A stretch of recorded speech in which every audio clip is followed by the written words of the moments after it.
Dr. Saraswat has joined Professor Misra.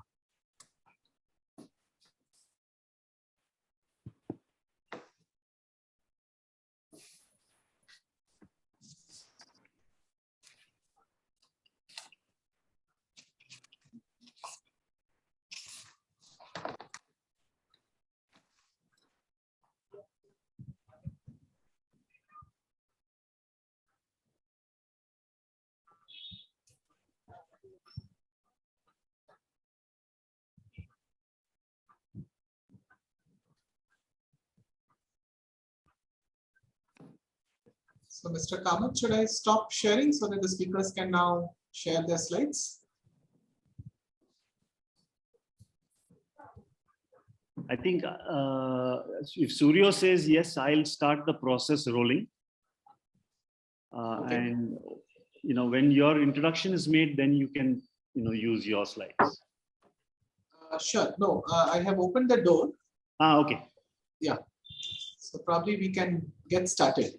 All right. Okay, that's fine. Then I can start. So you want me to stop sharing this particular slide? Yes, please. Okay. Yeah. Good evening to all attendees of this webinar who are in India. I know that there are some like Professor Mishra, who's sitting out of Boston. So it's a very early good morning to him.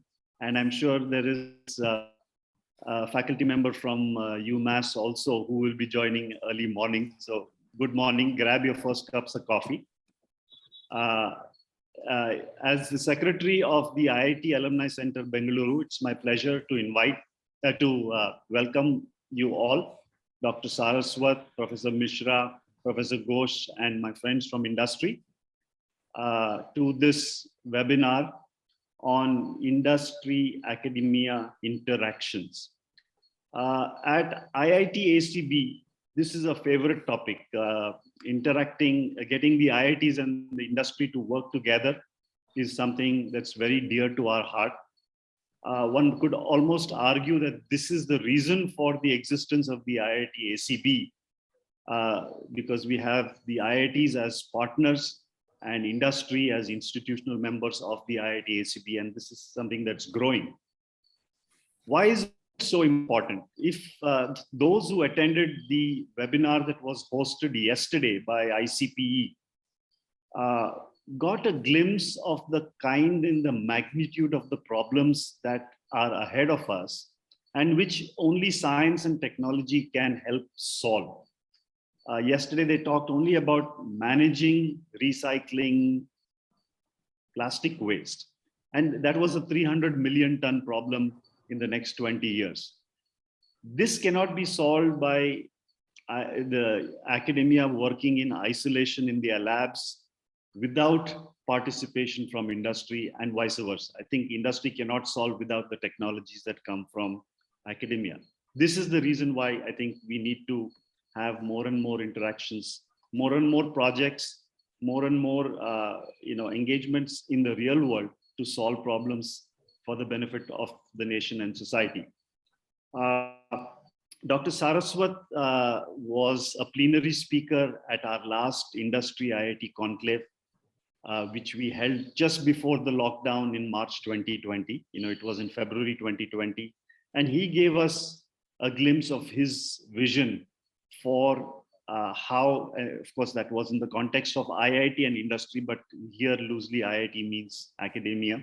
So, so there is this very strong vision that he portrayed, and which I'm sure he'll, reiterate today. And some of the benefits, like at IIT Kanpur, Professor Panda's Center for Excellence in Flexible Electronics was a little known organization till, shall we say, we discovered it and made them known outside. So I'm hoping that there is a flood of activity going on at that center, simply because we got to know what the amazing work that that center was doing. So these are some of the examples that come to mind.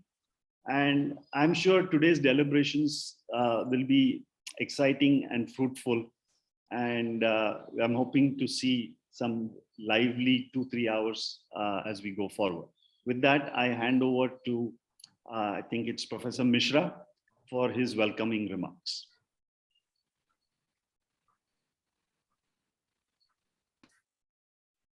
You're muted. Professor Mishra, you're muted. Good afternoon to all of you. And as Ashok mentioned, as it turns out, I'm sitting at University of Massachusetts in Amherst, which is a hub of polymer activities in the academia in the US. I did my doctorate here.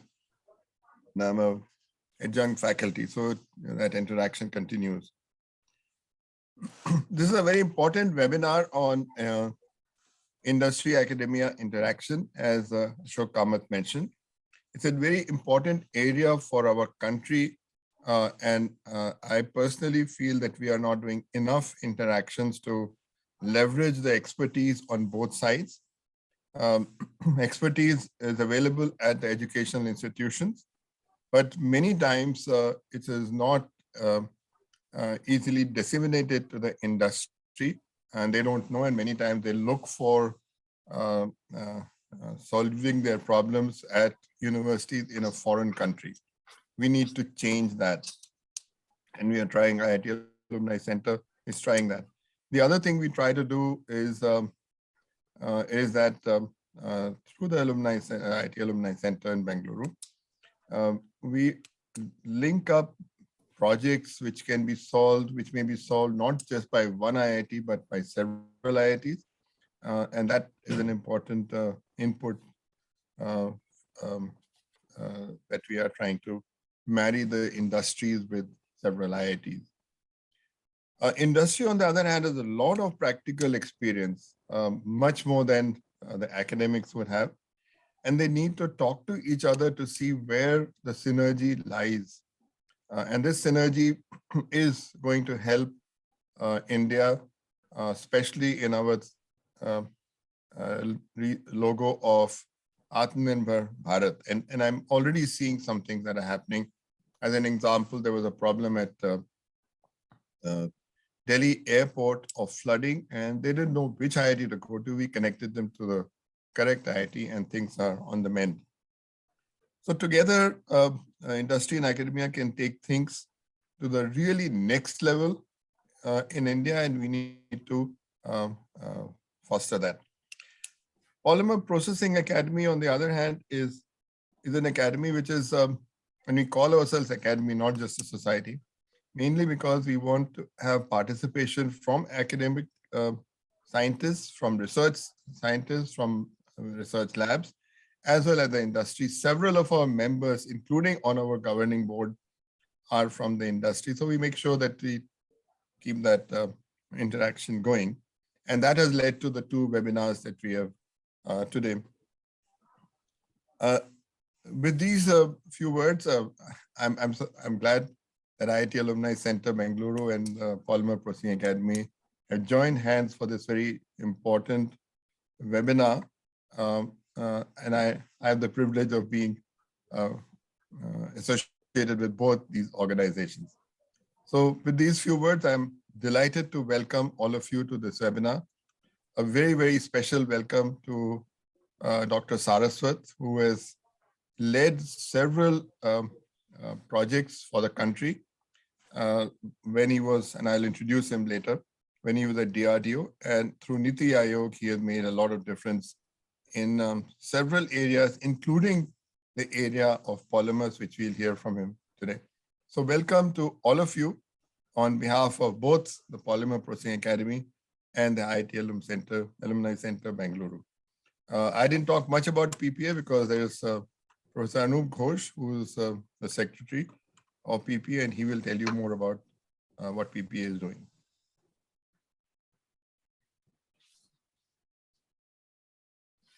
Thank you, Professor Mishra. Honorable Dr. Saraswat, Professor Mishra, distinguished speakers, Mr. Kamath, my colleagues. I'm happy to bring about the activities of Polymer Processing Academy. As Professor Mishra mentioned, the Polymer Processing Academy is created as an international body dedicated to the activities related to innovative scientific developments and ideas in the areas of polymer processing to focus on solution of different issues by utilizing the best and brightest minds from academia, research organization, and industry. Vision of academy is to bring together science and technology to the forefront of global arena so that dynamic association with the rest of the scientific world is accomplished. The Academy has the following missions: incubate and nurture innovative ideas and provide solution to the challenge on polymer processing through knowledge and bringing together academicians, scientists, and industrialists, provide a technology edge in the field of polymer processing through innovations, creative design concepts, training and techno-managerial practices, and knowledge-based workforce in India.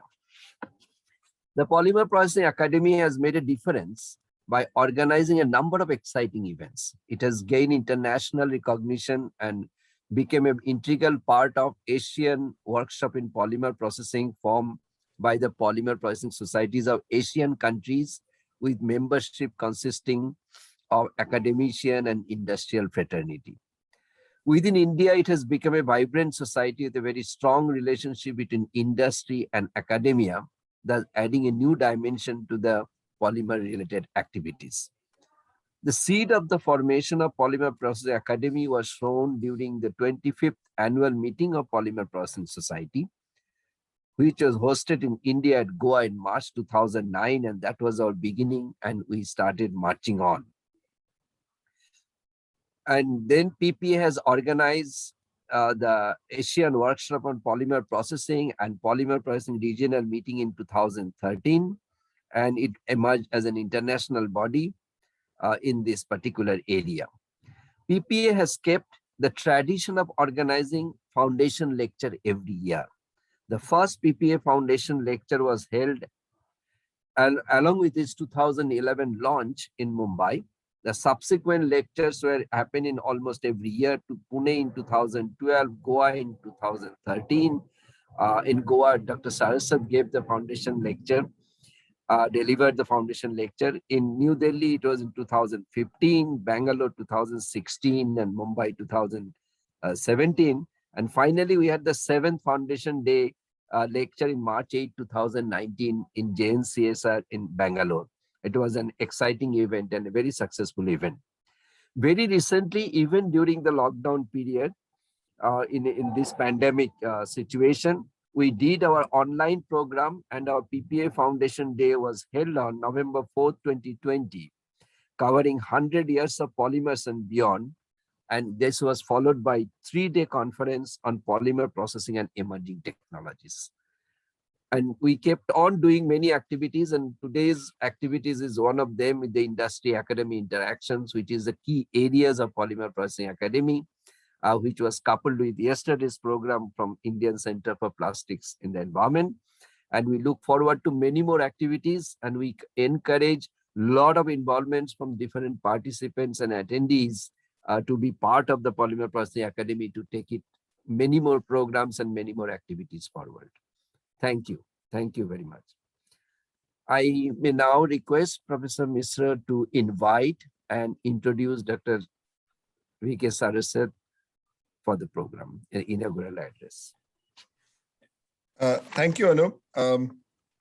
We are indeed very, very privileged to have Honorable Dr. Vijay Kumar Saraswat, member of Niti Aayog and Chancellor of Jawaharlal Nehru University, to give the inaugural talk for today's webinar on industry-academia interaction, organized by Polymer Processing Academy and IIT Alumni Center, Bengaluru.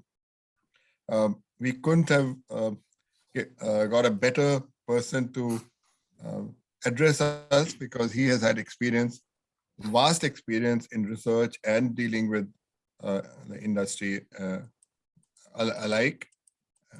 We have, as Ashok Kamath had mentioned, he gave an outstanding talk to us how to link the industries with the IITs some time back, just before the pandemic hit, and we are working on that. We'll take it forward. His CV is very long, but I'll try to be brief.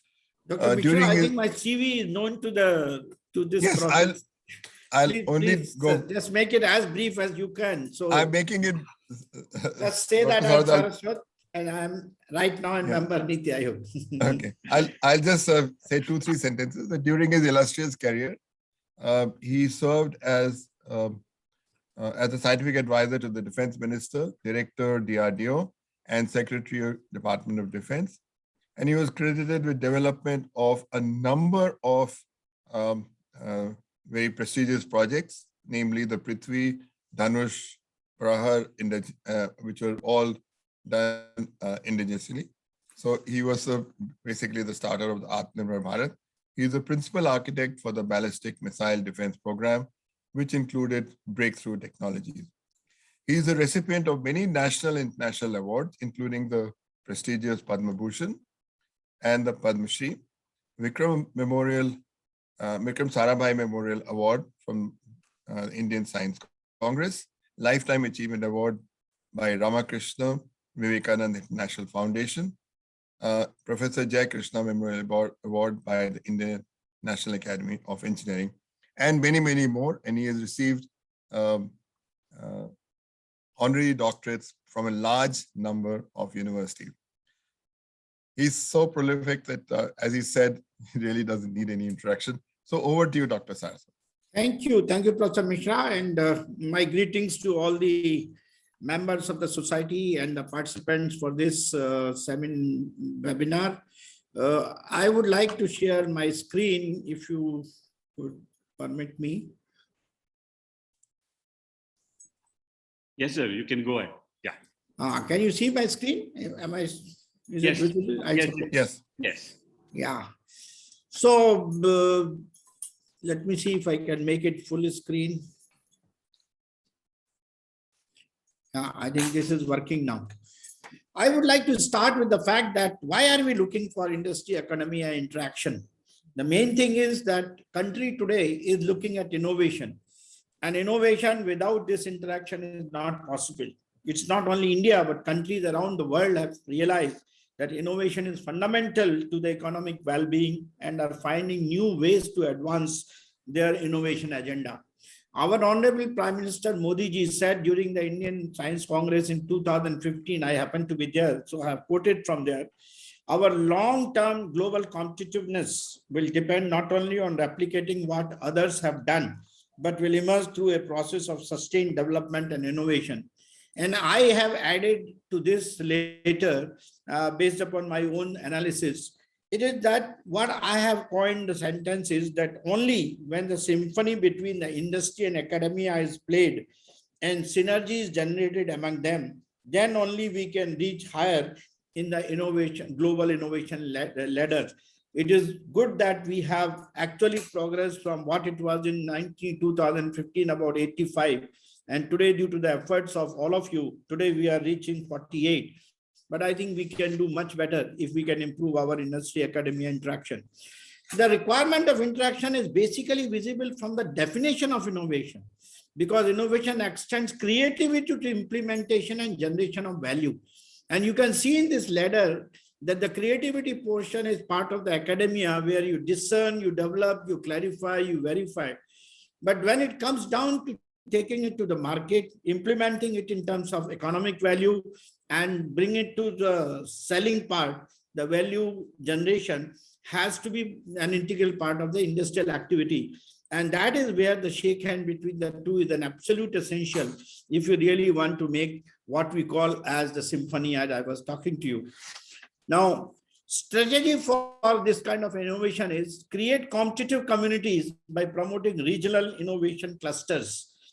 And how do you create that clusters? That is not only just the industry or just not the academia, but it is the combination thereof.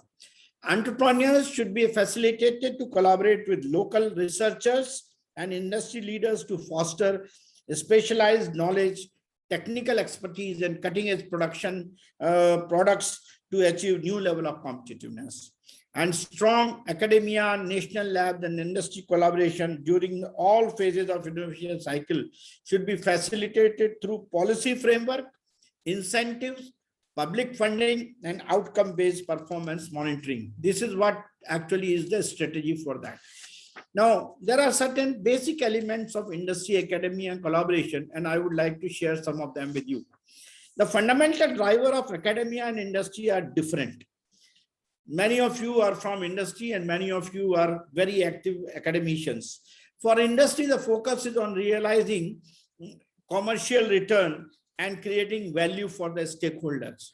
For academia, the tradition has been to focus on basic research and educating the citizens of the future with less regard for commercial return. Industry is driven by obtaining protection for innovation to develop new products and new revenue, whereas academia is typically concerned with publishing research results to enhance knowledge and reputation.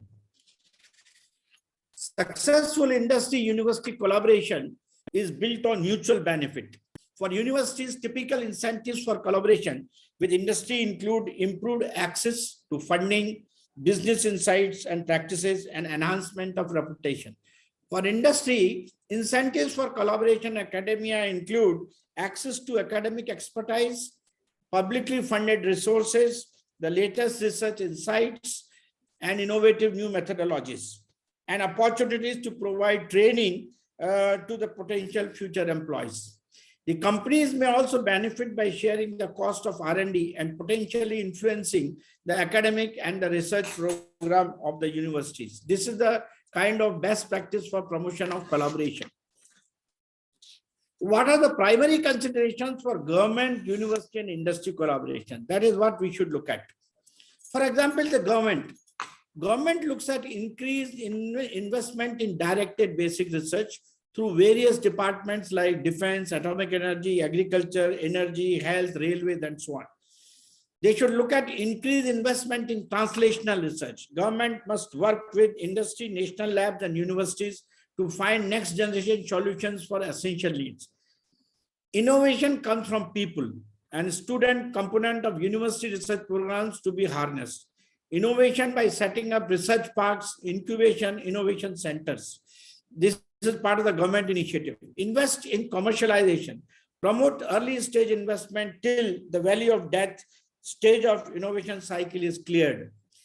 Government small business innovation research and small business technology transfer programs are underfunded and do not support for university technology transfer operation and incubation startups. This is some of the analysis which I have done. Take the example of universities. When they have to standardize terms in sponsored research and licensing agreements. Universities need IP management model to address the need of the industry and academia. Launch a university industry demonstration project. This is one way you can create collaboration. Sharing expensive core facilities will benefit to small and mid-sized companies. There are a large number of academic institutions with extensive facilities available, underutilized many times, and they can easily be made available to the companies and the industries for their utilization. Recruit top-notch enterprise in residence.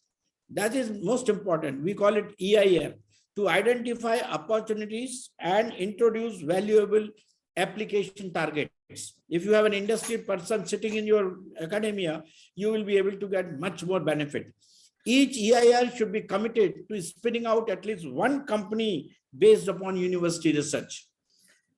Then universities should provide commercialization, postgraduate, postdoctoral opportunities. Universities should find ways to retain essential entrepreneurial contributions of graduate students after they complete their degree in order to sustain momentum of an emerging startup. Universities should take engineers from industries on deputation, contract to facilitate demand-driven R&D. That is how it should be done as far as university is concerned. As far as the industry is concerned, they should invest in early stage funds. One has to set up fiscally prudent funding model that makes smart money available to early stage companies. Advise on industry needs, basically. Industry to identify current and future research, product development agenda. Create joint industry consortia among government, university, and industry to make investments to tackle grand challenges. Industry should make investment in in-house research, product development, and technology collaboration. Industry must encourage participation in academicians in industry, our own research and development setup. And everyone sees that innovation is one of the economic currencies for the next century. That is what the common goal should be. Now, what are the things that can put the brakes on what is an otherwise good working relationship? I feel it's a good working relationship, but there are certain things which can put brakes. And I have highlighted what are those things. Those things are many times there's a loss of trust. When I was in DRDO, there used to be a major point. The industry or the government won't have trust in you, breaking any part of the equation. Unclear, messy IP position. The people have too much worried about the IP portion, whether IP belongs to me, IP belongs to industry, or what happens to it. Unrealistic valuations. Academics, you cannot use an industry project to fund a whole research group. Man, you can't take that, although you've taken a project and you want to fund the entire group, not possible. Similarly, industry, just because academics receive public funding doesn't mean this subsidizes all of their output. Inability to deliver and pay on time, never overrun without discussions or agreement. Extra work to get better results might make better science, but may not align with the business time frame, making the project worthless. Many times we have in the quest to develop more and more and more, we lose on to the time and make the project worthless. Changing direction of research. Many times we change the direction of research. Never change deliverables or scope without agreement. Straying from publication agreement. Publication agreements are there to protect commercial interests, but should be considerate of academic needs for output wherever possible. Lack of confidentiality. This is another point. We feel that by giving it, it can become public and you lose confidentiality. Lack of communication. Most important. Nearly all problems that can damage a collaboration can be avoided by good and timely communication between industry and academia. Both parties need to understand pressures and driving forces on each other. These are some of the factors that can malign, that can make the good relationship a better relationship. So both the parties have to take note of them. Now, I have experience in my own career a model which was done by directed basic and transmission research collaboration, which Dr. Kalam, as my guru, has imbibed in all of us. And I call it the Kalam model of collaboration.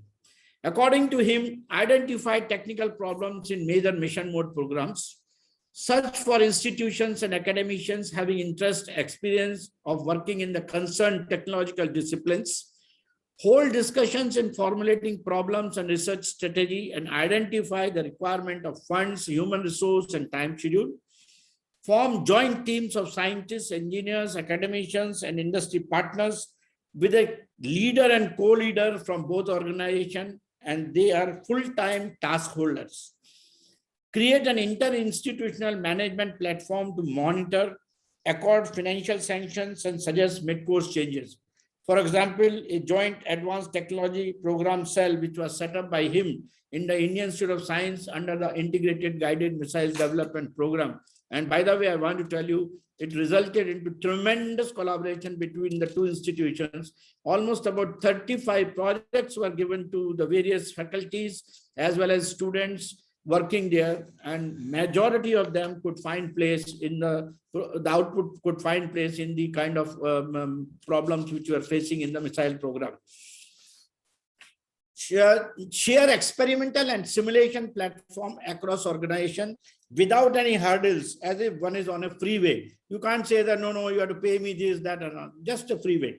Hold discussions with the mission teams during the R&D phase for suggestions, verifications, and validation and feedback with reference to the application of the outcome in relevant design and development processes.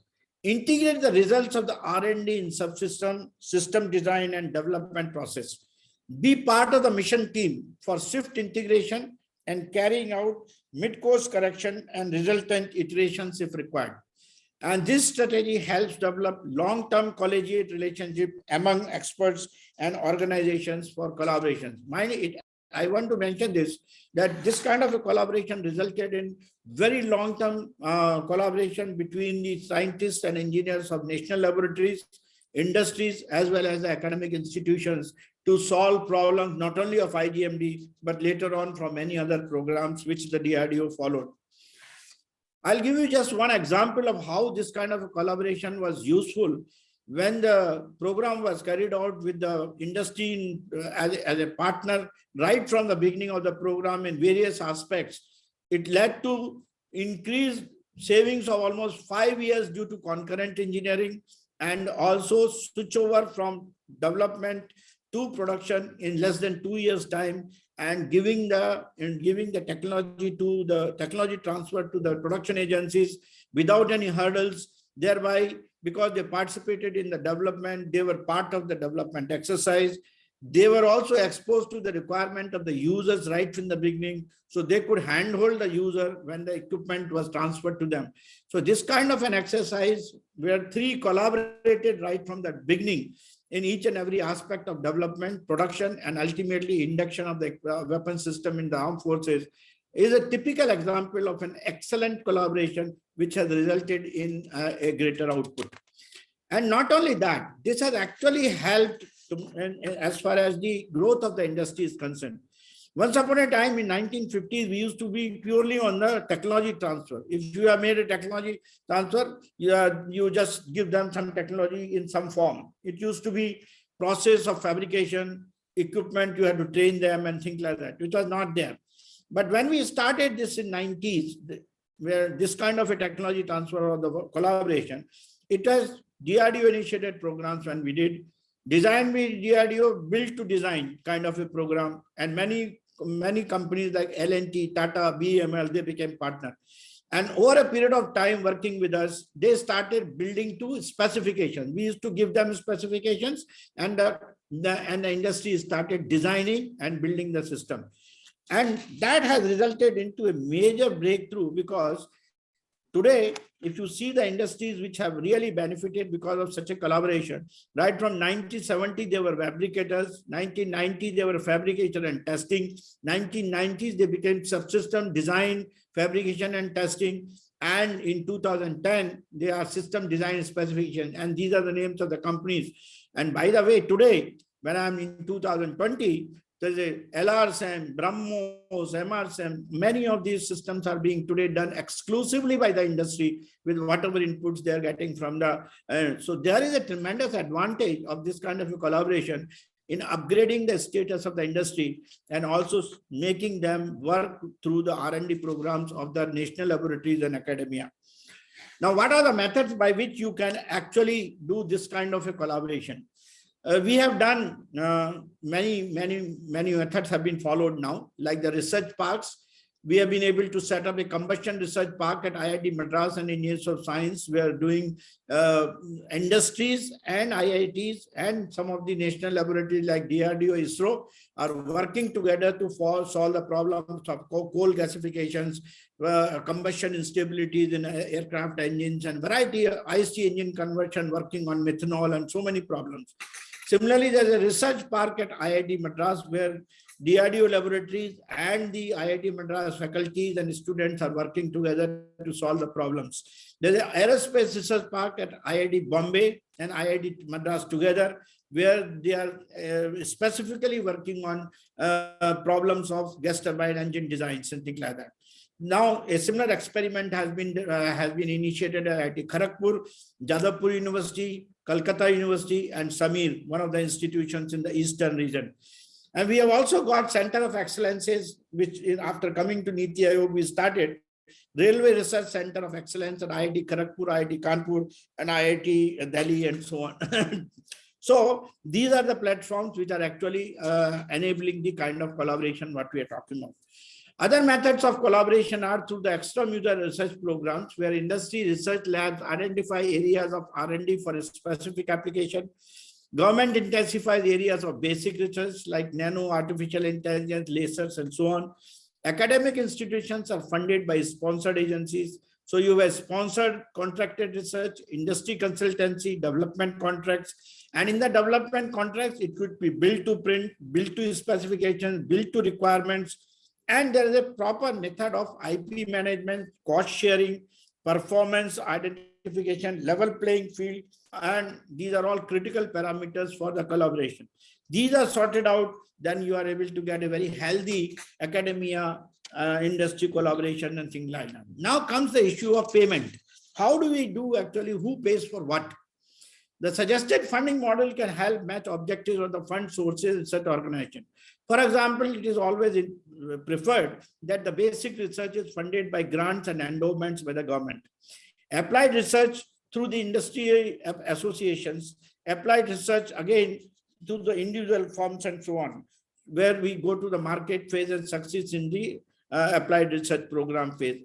To elaborate this further, if you take a typical innovation cycle where you have research idea funded by the government, which again in that you have a valley of death slightly till you come to the prototype. Then you come to the development stage where you have a canyon where academia is really going to suffer, but it has to be supported and academia at that point in time. Then comes to the manufacturing. When you go into manufacturing, there's another ravine waiting for you, because translation and upscaling of whatever has been done in academia and industry also needs to be supported. Now this ravine has to be funded by the industry. This has been very nicely articulated in this diagram, where this is a US system where what they are doing, where public and technology transfer, there are two curves. One you see a black curve, another you see the kind of a brownish curve, where you can see the 100% funding for the basic research is from the federal state. And slowly it comes down as it comes to the translational research, where public, private, design build centers and quasi-open innovation, that is the phase which is the translation research phase. And there you have reduced funding, and slowly you can start getting funding from the private sector. As you come into the startup mode, incubator, accelerator, regional innovation centers, the funding from the government comes down, and there is a slope increase as far as the private funding is concerned. But as you come into the form of, as we call the manufacturing and incubation phase, the companies, the funding from the government reduces completely, and you have 100% funding coming from the industry sector. Now, this is a very good way by which this collaboration can be supported by a proper funding kind of a strategy. Another thing which I have found, which is responsible for bad collaboration, is the mechanism in the industry, university R&D, and in the industry requirement. You see here two graphs. One is the left side, university R&D. Any process requires the following: fundamental science, basic research, applied research, product development, and production. So the gap between the university R&D, where fundamental science and basic research is done, and the new companies and licenses where product development and production is to be bridged. And normally what we are doing is we are trying to bridge it through what is called the technology transfer office, which is present in some of the institutions. Now this technology transfer office is a very standard process, which is more like an administrative unit with little recognition, and they are highly risk-averse people. Most of the universities put people who are not good in teaching, who are not good in research. They are kind of rejects of the university, and they put them in the technology transfer office. As a result, they do a very bad job, and neither technology transfer nor the collaboration is affected. And these are some of the gaps which are there. For example, the universities don't know compelling market needs, lack of interest and resource for application development, mostly individual small groups or distributed research. Whereas the industry do not understand the state-of-art emerging technologies. They don't know the technology is not matured for commercialization yet, and single IP is not good enough for business development. For that, I have suggested to bridge this gap, we should have a following system. We should have what is called a value creation center. This value creation center is replacing the technology transfer office.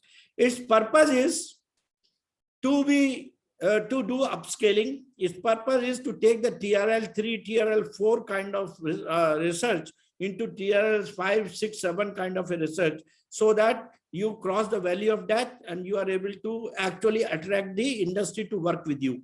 And also establish linkages with the industry as to how the technology which is being developed in the academia will be useful to them. And hence its purpose will be to create innovative culture, recruit diversified talent, provide education and practical training, develop innovation principles and process, incentivize startups and business incubation, and develop mentor program. They will be doing the entire hand holding till the TRL 6 gets into TRL 7, 8, 9, and company becomes self-sufficient. We should create such centers for aligning technologies with the customer needs to the products and services, instead of calling it a technology transfer office. This is what I personally feel that this can be done.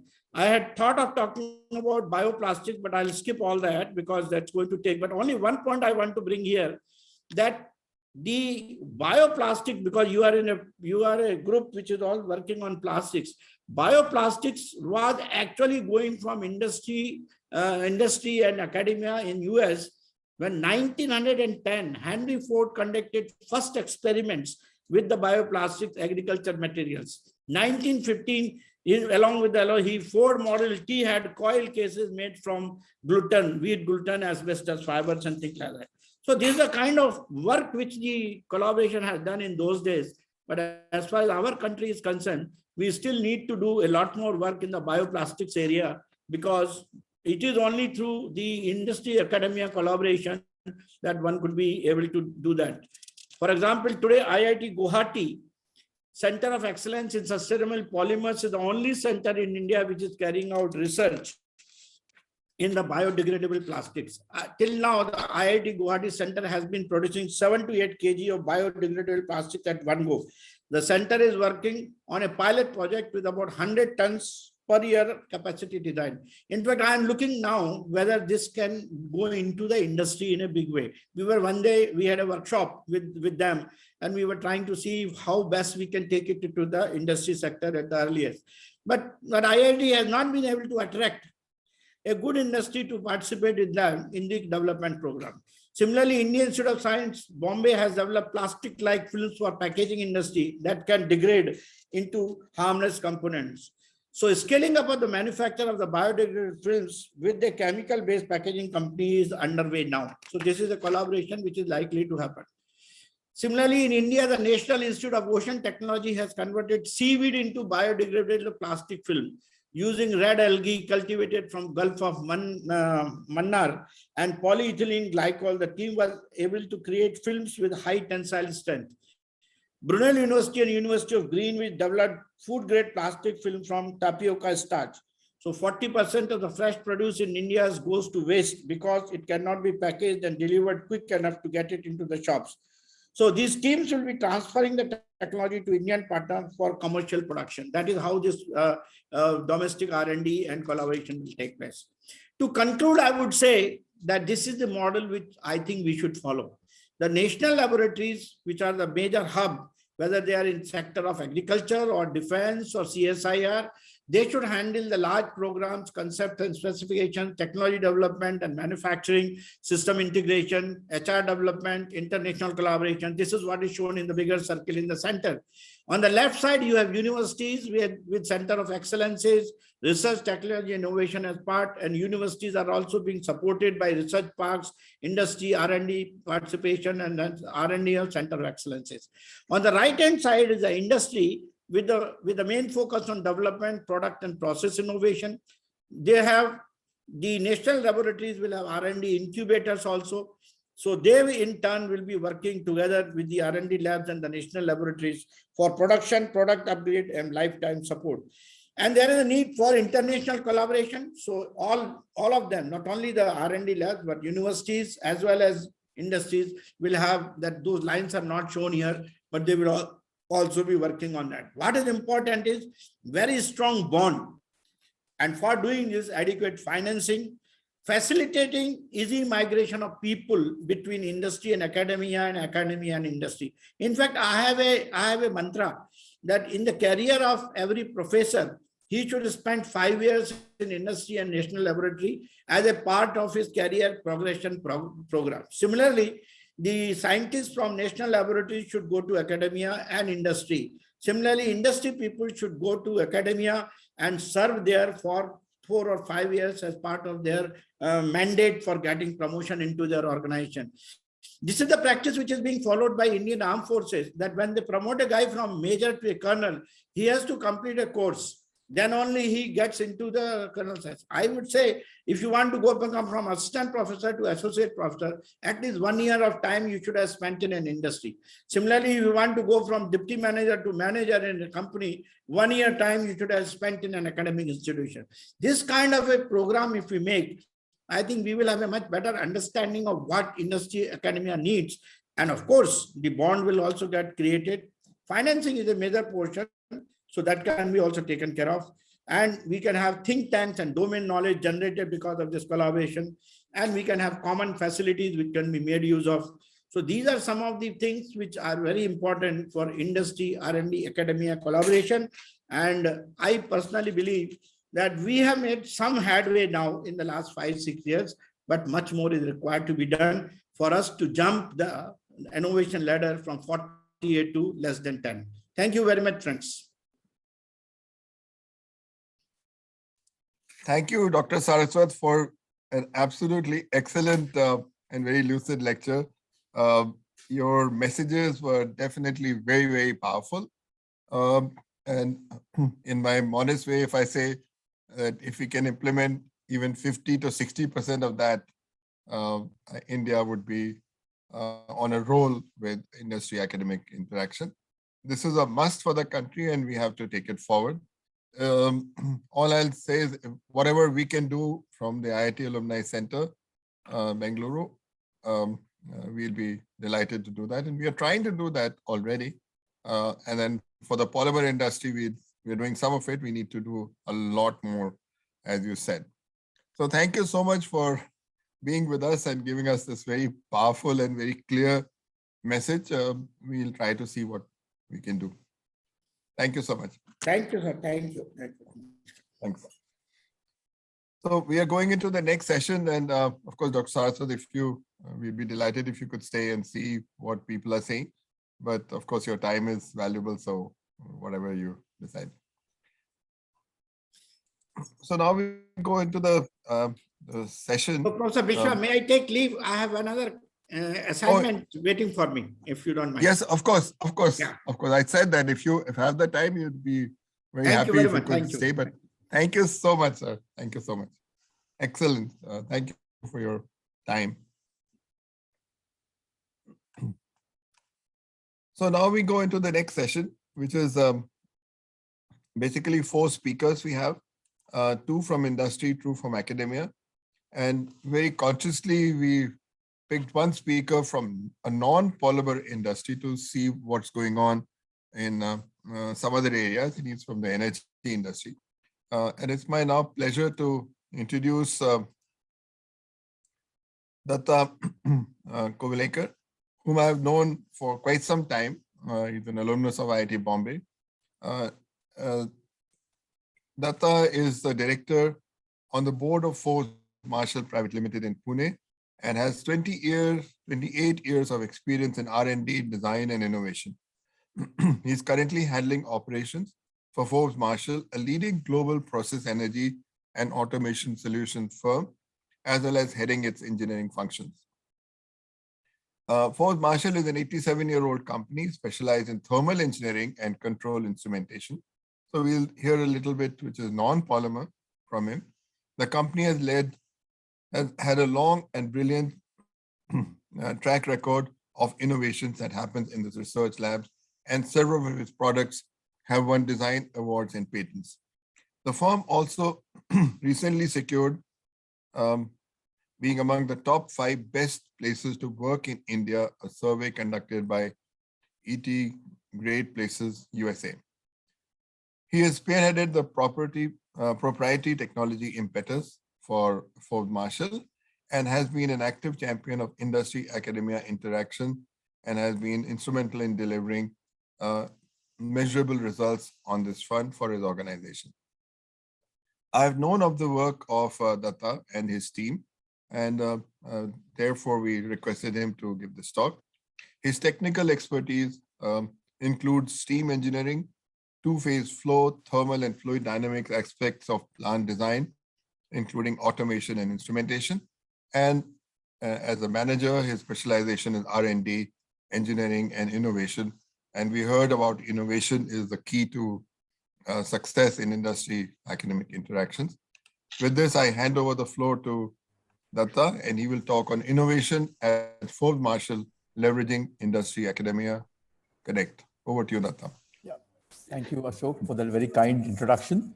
I think thanks for inviting me to this Polymer Academy webinar jointly hosted by IITACB. When you invited me, I did tell you that I'm not a polymer engineer.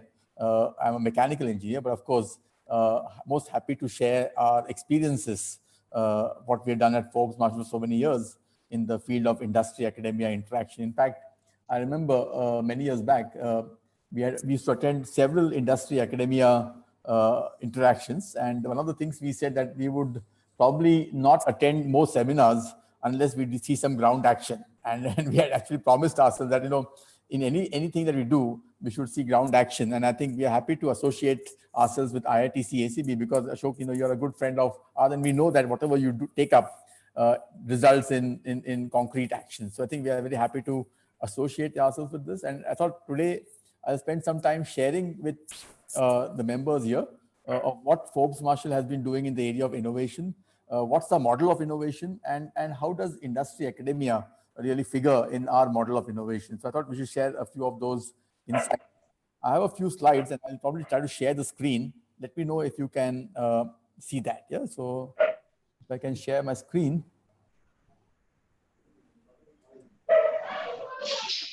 Can you see this now? Yes. Yeah. Yes, we can. Yes, thank you. So I think Forbes Marshall, as Ashok has already introduced, is almost like a 100-year-old company in Pune. And when you talk of 100-year-old companies, you know that there are established methods. There's almost a tribal culture in the company. Yeah. And how does a 100-year-old company survive and thrive in an economic cycle that goes up and down? I think this kind of story, I think, is a very interesting one for me myself personally. As how did Forbes Marshall as a company, move forward with what model of innovation, and how did the Academia Connect help us in specifically in driving innovation in our own life? So I think for us, the purpose of innovation has always been, and I think Dr. Saraswat did very, very insightfully cover what does industry really look at. And I think for us, it has been a very clear requirement. For us, innovation is to spur growth and to maintain market leadership. I mean, that's the very clear goal we have. And we have to be leaders in what we do. And of course, provide our customers with the best in technology that they can get, and provide them with unique benefits.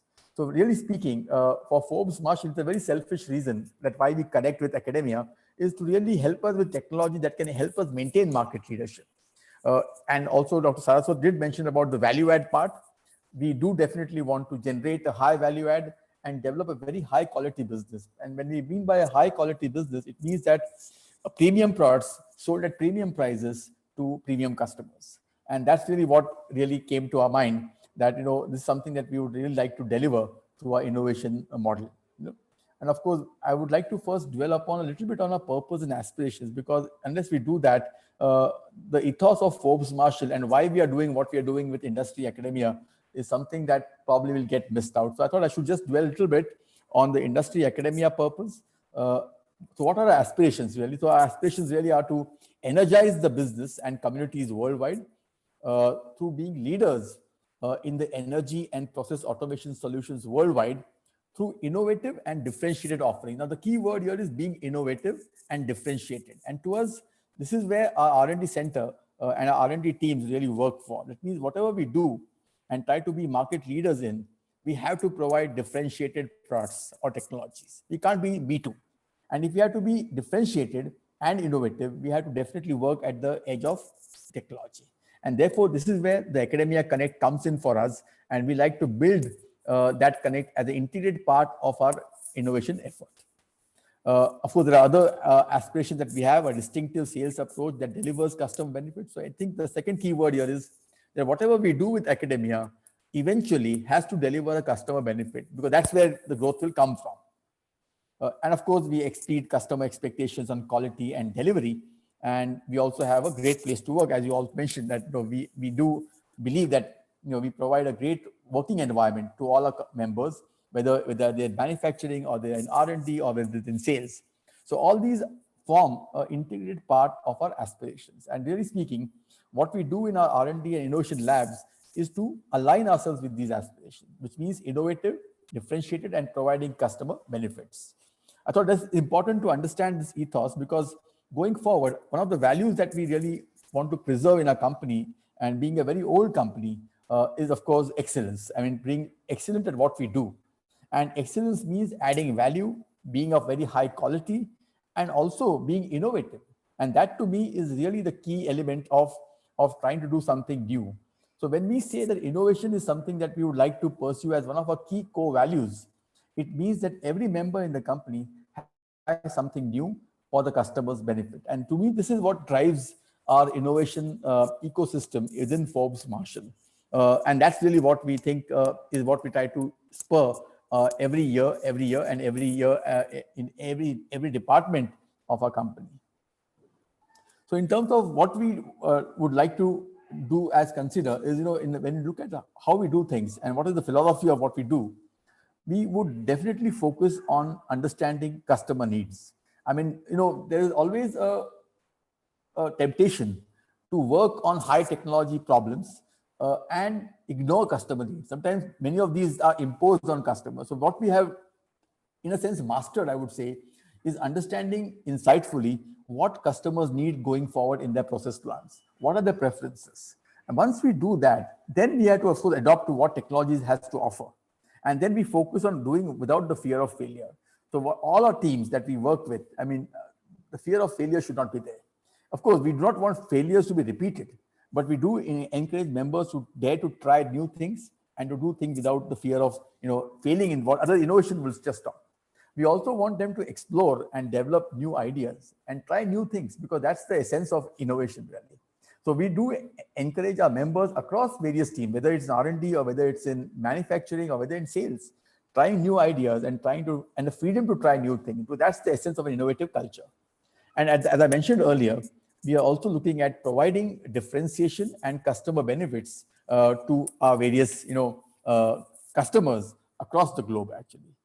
Of course, some of the methods that we focus on is making the systems and processes that we use incrementally better month by month, ensuring that ideas are incubated and captured. So one of the things that we do is, and it was mentioned by Dr. Saraswat also, is the product and process innovation. So we don't look at innovation as only being product innovation, but we also look at shop floor processes where we can make processes leaner and better and much more high quality. So we are looking at both product and process innovations in our own, in our own company, and that has to lead to a customer benefit. So really speaking, are we building better capability is a question that we have to always ask ourselves. So constantly that question is, every month, are we better than the previous month? Are we better than the previous year? And that constant search of building capability is really what spurs us to externalize our search for capacity and capability. And that's where the industry institute interactions come in as a very, very useful tool for us to build this capability within the company. There are, of course, many methods of innovation. People will talk of incremental innovation, radical innovation, process and product innovation, management innovation, and management of innovation. There are many things that one can look at. I think in the way Forbes Marshall looks at it, I think there are a combination of many of these things. For example, you see the industry academia partnership model does figure very largely in our model of innovation. We also do process and product innovation, and we are probably, I would say,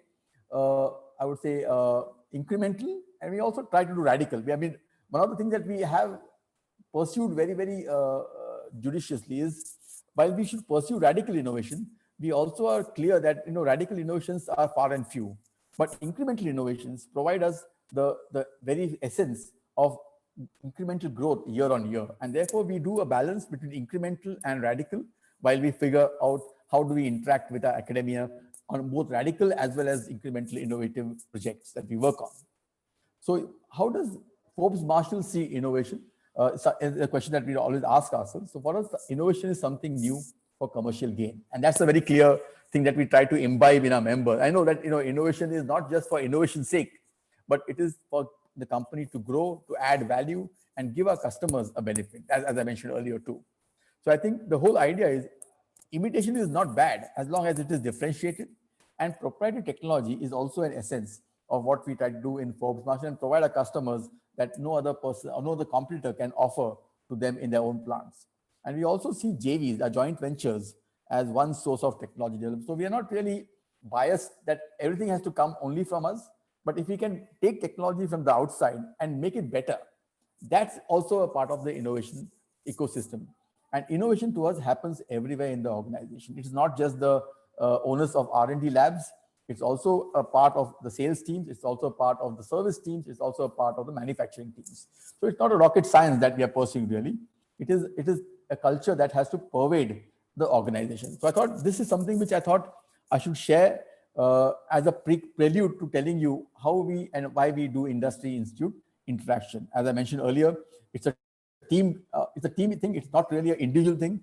In organizations, everybody feels that there is one hurrah moment or there is one individual who really gets all the ideas. I think most of us in industry are now clear that innovation happens in teams and everybody contributes to that. And it's something that, is an important part to share ideas and to collaborate to get these ideas going and convert them into actual commercial products in the marketplace. So for us, actually, there are two key areas of innovation. One is exploitation, which means we use existing knowledge, which is really where we use every single existing opportunity to maximize our gain. And then comes exploration, which is new knowledge. Yeah, and that exploration might need discovering new things. And I think one of the things that we believe that we have to do both. In any organization, exploitation of the existing opportunity and exploration of new discoveries or new technology has also to be done. And it is a balance. But you cannot do exploration without having a very solid foundation of exploitation, because exploitation gives you the current basis of doing and investing in exploration. So I think that's really where we are very clear that having strengthened the exploitation part, we should then start doing exploration. And I'll give you the examples of exploration and exploitation, and then we come to the industry academia part of the story. So for example, you see here on the screen what we mean by exploration and exploitation. Old products to old markets is really, I would say, exploitation. But new products to new markets is an exploration part. R&D as learning new of things that are already outside the company but are already existing is exploitation. But R&D as research is exploration. Yeah. Efficiency in manufacturing, for example, is exploitation. You are improving manufacturing processes day by day. That is exploitation. But exploration is something you try new and you try to incorporate design into manufacturing, could be a part of exploration. So I think it is about implementation efficiently is exploitation, and experimentation and discovery is in our view exploration. So for us, this becomes the bulwark of our effort in making sure that we do both of these very well. And to us, exploration is the part where, for example, what we do is getting prototype wrong for the first time. One might be very surprised. Why do we want to say prototype and getting it wrong? Because that's where learning comes in. Yeah? We also focus on design, which is really an important part of our innovation process. For us, design is not just about aesthetics, but it's also meeting customer needs. It's also about appealing to the emotions of the customers. So to us, many of these form a part of really getting the whole exploitation part clearly done. And of course, then comes exploration, where we talk of proprietary technology that only we can do. And that is where our uniqueness of our various product lines that we serve our customers with comes in. So experimenting with different technologies and exploring them are very important because they benefit customers, not because they're just interesting. So really speaking, experimentation and exploration is a part of our entire process. So I think, why do we want to do industry institute interaction? That's the question that probably is a good question to ask us. I think one of the things that we want to do is to build a strong in-house R&D team to be able to develop and absorb new knowledge. Yeah. But to also build a strong, sustainable, collaborative engagement with academia, both local and global, and to tap into both internal and external knowledge streams. To us, this is important because many times within organizations, there are capacity constraints. We cannot increase, our capacity to unlimited amount. So we have to depend on a lot of collaborators, and they can be joint venture partners. They could be, in this case, academic or universities that can help us tap into this knowledge. So we have really tried to balance both what you call working within our own teams and also collaborating with external universities as a way of absorbing knowledge that's generated both in-house and outside. If you look at where we are located, I mean, Pune, as you know, is a knowledge hub. Yeah, and for us, we would like to tap into this high quality talent pool, and one of the ways of doing this is by being very close to all the knowledge hubs, which are the universities and colleges in Pune, for example. We would also like to bring in external ideas and fresh thinking to our research. But many times what we also do, and it happens to many of us constantly, that when you go into your academic environment, it becomes a very creative thought process. And we really believe that most of our members, each of them have the opportunity to go to colleges and universities, spend the time on campus, and actually refresh their own thinking, either in their own fundamentals or even in doing projects with our academic members. So I think to us, academia is a way of bringing in external ideas and fresh thinking. We also, as I mentioned to you, look at using academia as a way of exploring new and emerging technologies to remain connected to new emerging ways of doing things. And therefore, it helps us build internal capability, because to us, it's important that at the end of the day, whether we are working with joint ventures or whether we are working with industry, academia connects, our internal capability to absorb and process this knowledge is very important. And therefore, we use our entire, and all the above that you see are all selfish reasons. We are not looking at industry, academia as something that is good for the world. I mean, it's good for the world for sure. It's good for us. It's good for Forbes Marshall, and it helps us grow. And to us, this is really important, that a company has to have a good reason why it's doing this. Otherwise, it's not sustainable.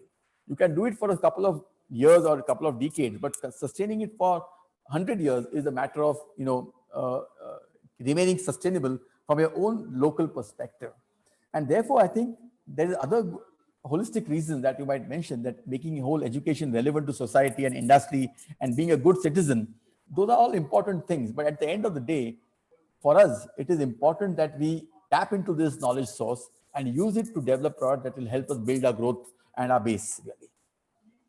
So what are the models? I mean, this is not very different. This is not rocket science, but we have been using these 8 models, very well. As you know, I mean, they're not in any particular sequence of how they happen, but sabbaticals, as Dr. Saraswat also mentioned, sabbaticals for faculty within industry. We do a lot with the IITs, sabbaticals of our own members going to professionals into the research institutions. We also do a lot of sponsored masters and PhD research projects, and internships and students and final year student projects are, I think, common source. I mean, we do it like many more companies do. We do research collaboration under various grant schemes. We do industry-sponsored research like the UAY scheme that we have been involved with. We do industry academia supported centers of excellence. We have supported these centers of excellence in many institutes now, and we have industry-oriented course offerings which we do within institutions, like the steam engineering course that we have been offering in a couple of IITs and colleges locally in India. So I think many of these models really form our platform, and each of these platforms becomes a basis for us to go into industry and provide some kind of a base for us to, or a guidance to, for us to work with academic institutions. So how do we really construct this within our own company? How are we built for this? I mean, so I think what we believe is that industry academia can be done by anybody in our organization. It is not me, Datta, as somebody who is responsible for this. It is anybody who has a good alumni connect or a network can bring in that strength. Yeah. And of course, we have a coordinating team, which is probably placing a more catalytic function rather than regulating function, but all connects and networks within the organization are welcome. And we also activate all our alumni networks. For example, now we are international. So we use all our expat alumni to look at their colleges and connect with their networks and bring those best of what they can get from those colleges into our ecosystem. So really speaking, we activate our networks to build that kind of a base. And the focus is more on partnerships and engagement. But I think there's a clear way of expecting that we do expect outcomes. May not be in the short term, but in the long term, we do expect outcomes from all these interactions. So really speaking, It's all about getting this DNA of interacting with academia across the entire company and not just remaining the owners of a few individuals in the company. So that's really how we want to really build this ecosystem within our organization. A few examples, Ashok mentioned that we should look at some examples that we have been doing. I think one of the most oldest one that we have been having, and I think Ashok would be responsible for most of it, is the IIT Mumbai Energy School Masters Fellowship that we have been doing since last 20 years. And it might look like a very simple fellowship, but actually what's happened is even some of our best employees to us actually. Over the last 20 years, the best employees have come from this course. And we have benefited from interacting, doing projects with IIT Mumbai on this. And it has given us a lot of IP that has gone into this fellowship program. So I think this is really an example of what we have been doing. We are now doing it at IIT Chennai also. We are part of the IIT Chennai Research Cluster. And a similar program that we're doing in IIT Mumbai is now being run in IIT Chennai. And I think we believe that that's a recent thing. And Professor Junjunwala is involved with us. We probably would continue this for many more decades to come. The third thing that you see here is the Thermodynamics Connect initiative. Now, this is a very unique initiative that you might wonder, why is Forbes Marshall really involved in this? One of the areas that we really are experts in is energy. And thermodynamics forms to us a very important part of the energy spectrum. But what we have found is that the whole subject of thermodynamics, very few engineers really take to it or like it or enjoy it, simply because it is very abstract. So I personally have visited several colleges, attended several lectures on thermodynamics, and I found that the way it is taught, and it is not criticizing any teacher or anybody else, but the way it is taught in most colleges is rather uninteresting. So what we have done now is we have gathered the best thermodynamics minds in the country actually, and across the globe, to put together a very interesting, fun-filled, practical thermodynamics course content that can be run across all colleges and universities. In fact, we already have tied up with IIT Mumbai. Professor Ashok Mishra might know this. We have the Bodhi Tree platform, which was developed with the Computer Science Lab. We are using that as a platform for disseminating fun-filled thermodynamics courses on thermodynamics. To us, it is important because to us, the future of a company depends on good thermodynamicians. And if we are missing that, it might become a problem, a bottleneck for us. So we really want to use this as a way of deepening our thermodynamics connect with various colleges. This is just an example, and there are several such examples that you see here. For example, the Government Engineering College Pune, where we have set up a research center for steam excellence. It's been done for 10 years, and many good projects are coming out of those engineering colleges that we are in Pune, for example. There's another one that we do, which is really more, I would say, routine for us now. We have been doing this last 25 years, is the Forbes Marshall Outstanding Project Awards. You might say that this seems like a very routine thing, but what we do is a little different.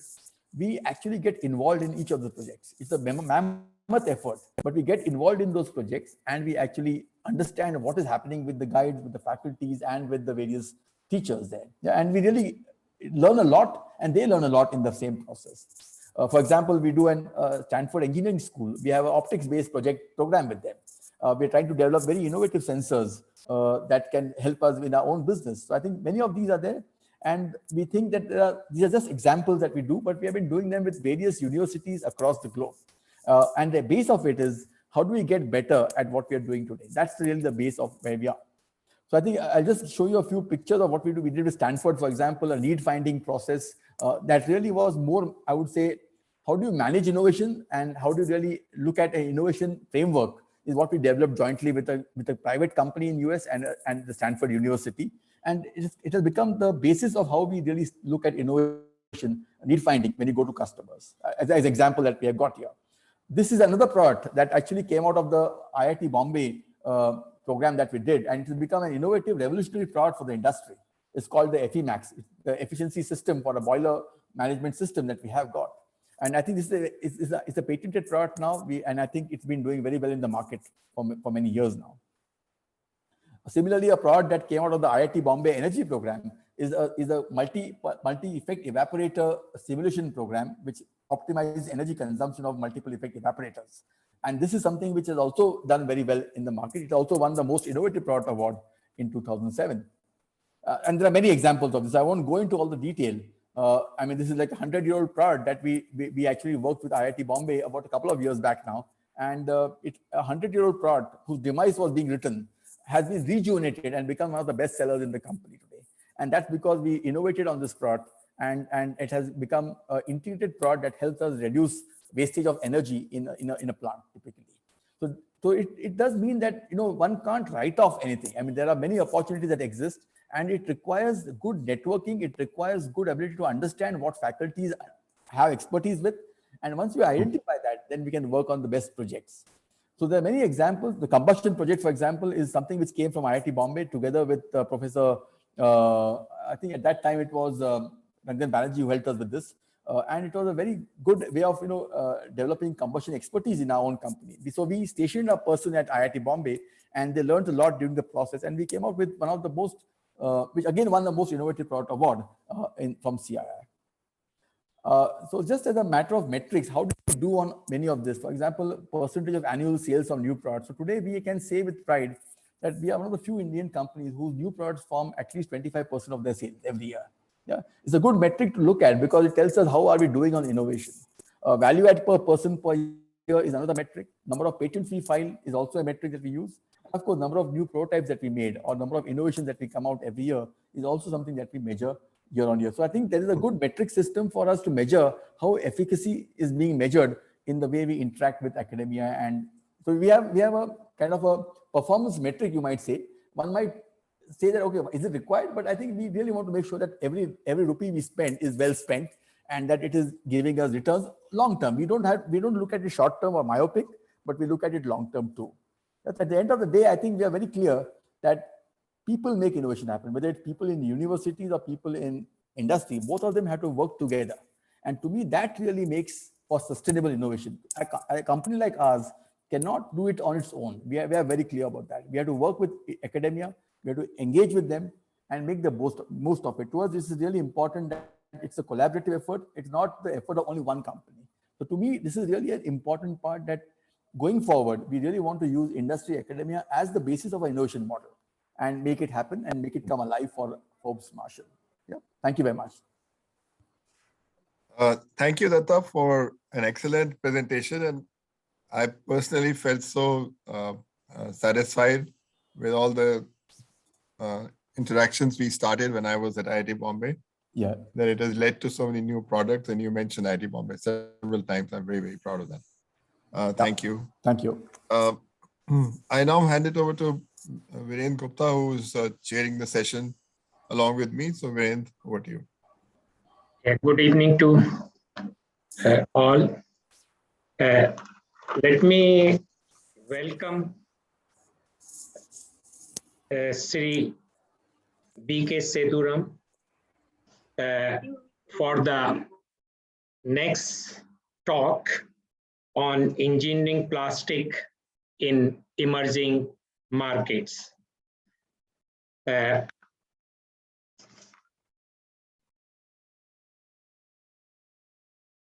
Sri Sethuram is a managing director of Celanese India, with responsibility of charting a profitable growth path for Celanese in India. He and his team are committed to catalyzing image of engineering plastic and specialty chemicals in a wide spectrum of end-use market and working with customers to develop innovative solutions in emerging segments like 5G, advanced mobility, medical devices, and sustainability. Before joining Celanese, Mr. Sethuram spent 14 years with Dow Chemicals and Roms and Haas, where he held various sales, marketing, country and business leadership responsibility in the Asia Pacific region. Sri Sethuram has a BTech in chemical engineering from IIT Madras, an MS from Clarkson University, USA, and an MBA from Session School of Business. He's also a certified CEO coach from Coaching Foundation of India a partner of Social Venture Partners and member of the Celanese Global Diversity and Inclusion Council. With this brief introduction, I have great pleasure, Sri Sethuram, to invite you to share your thoughts and ideas on engineering plastic in emerging market to this August gathering. Over to Sri Sethuram. Thank you, Dr. Gupta. Thank you to you for the kind introduction, to the Polymer Processing Academy and IITACB Bangalore for giving me this opportunity to participate. It's really nice. Being an IIT alumni, it's actually nice to see all the work that's being done by all of you here. So it's really good. Thank you. Let me just share my screen. Please let me know.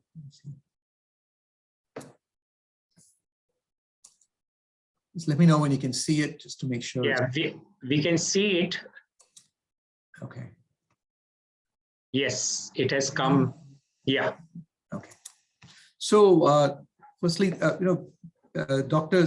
Saraswat put a really nice framework to how industry, academic, and research can work together. Dr. Datta then spoke about very practically how they've applied this probably over 100 years, but certainly in India for maybe decades, on how this can be done very successfully. I'm going to be closer to the polymer space, and the way I'm going to take this is really talk about what are the emerging markets in the polymer space, where polymers can contribute, and talk about some examples of where we have been successful, but also more importantly, what do we see as being the emerging needs where academia can certainly contribute, right? And then I'll finish up with our external innovation model, the way I looked at it, maybe give you some examples of where we have been successful, and then wrap up from there. So this is the engineered materials plastics world, right? Consists of amorphous, semi-crystalline, and elastomeric polymers. And in order for something like this to be successful, the functionality of the polymers has to be right. So they have to have the right properties. I'll talk a little bit about in the next slide. The form factors have to be right. So, you make them in what kind of things? Are they molded? Are they rotomolded? Are they extruded? Etc., etc. And then the customer conversion technologies have to be right. So are they just molded and used? Are they painted? Do you then ultrasonically weld them? Do you laser mark them? All of that leads to a successful application, right? And I think each of those elements provides opportunities for companies, industry, as well as academia to work together. Because there really is and sometimes you need all of those to work together in order for an application to be successful. Just to give you an idea of what we will be looking for, right, from an academia and others who are on this call today, is how can we expand the scope of what we have today? How can we take a polymer and make it do different things? How can we have other ways of using it? So I'll give you an example of a form factor development that we have done internally, but I hope this will trigger some ideas for people to come. Polyacetal or POM is traditionally an injection molded and extruded material. And therefore it's gone into certain applications. It has very good abrasion resistance, it's got good fuel resistance, etc. But it was not going, there was no good rotomolded solutions for that. So a development of this nature is now available where you have a rotomolded solution that can go to make large fuel tanks for petrol, for example, that go into off-road and other vehicles. So I will be really interested in any other, these kind of extensions that allow our polymers to do more. If you look then at the functionality portfolio, you will see that, again, polymers themselves need to be functionalized, either by the polymer being functionalized or through a compounding operation, they being imparted certain properties that will make them apply properly. So the ones in blue are all fairly traditional applications, however, they're getting upgraded. But there are some interesting new applications which I will talk about in a minute, about emerging markets, right? But if you take the battery space, suddenly we are needing more higher voltage solutions. We need thermal conductive polymers because you want good dissipation of heat, but metals sometimes may not be what you need, right? Similarly, in 5G, with all the high-powered transmission stations you have, and yet the distances that they can cover will not be very much. You really want to minimize certain dissipation and other factors, and that creates the need for new polymers. So again, these are emerging areas. How do we together develop applications for these kind of provide these kind of functionalities? That would also be of interest to the industry. So if we look at 4 mega trends that are driving growth in engineering plastics, one is future mobility, and I'll talk about each of these in the context of engineering plastics. One is medical and healthcare. The other is connectivity, 5G, networks, IoT 4.0, all of that. And of course, very, very important is the platform around sustainability. Sorry, I just want to make sure, keep an eye track of time. So if you take the enhanced mobility piece and you look at safe navigation, there's so much more happening in a car today than having an engine and a steering wheel and a gear shift, right? And 4 wheels, of course. Today you have multiple sensors in the cars. You have automated driving. If not fully automated driving, you still have assisted driving, parking.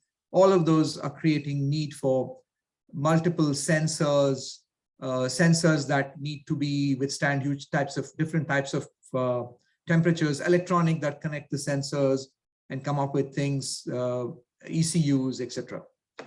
In the EV space, you have thermal management, motors, and I'll talk more about this in the coming slides. A very important element where polymers are playing big role is in battery separators. And the demands on those separators are increasing every day as the demands on the batteries and the types of batteries are exploding, not only from a technological and improvement in what you expect of a battery, but also the drive towards lower costs, right? I mean, a bit like the solar world where things went from being $10, $20 down to less than $1 now. So if you looked at EV programs, creating huge opportunities for engineering plastics, right? Why is that? On one hand, you have a recovery in auto builds itself after a few years of sort of stability.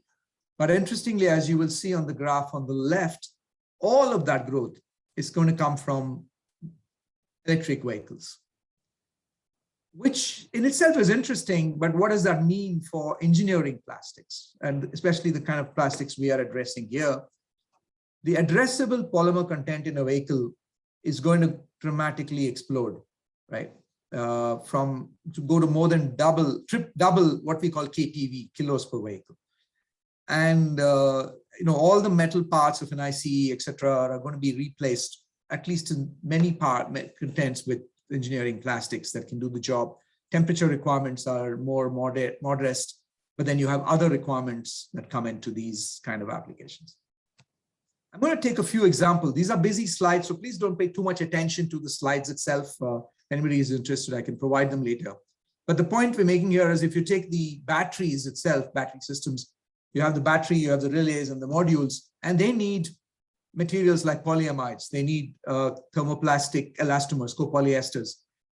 They need thermally conductive materials to dissipate heat, etc.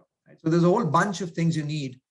And all of them have increasingly special requirements that are partly satisfied today, but not completely, right? So if I take a couple of examples, you take a high voltage connector. The early electric vehicles needed 40 volts kind of thing, and they were good enough, right? But today you need super fast charging. There are places where a bus can pull up and charge a bus while passengers are getting up and getting down. That requires a completely different set of materials. You need high CTIs, you need high voltage resistance for something like this. You would need UL certified flame retardants at very low thicknesses. Also from an environmental perspective, you want to move away from halogen, and therefore opportunities to develop new flame retardants and additives for these kind of applications, right? So there's a whole bunch of things that are needed as the EV space progresses and moves ahead. Another example is around battery separators. I mentioned that earlier. As the voltage increases, the spaces available comes down, and the safety becomes such an important thing. All of you have heard about fires in lithium-ion batteries. Making sure that separators are very robust.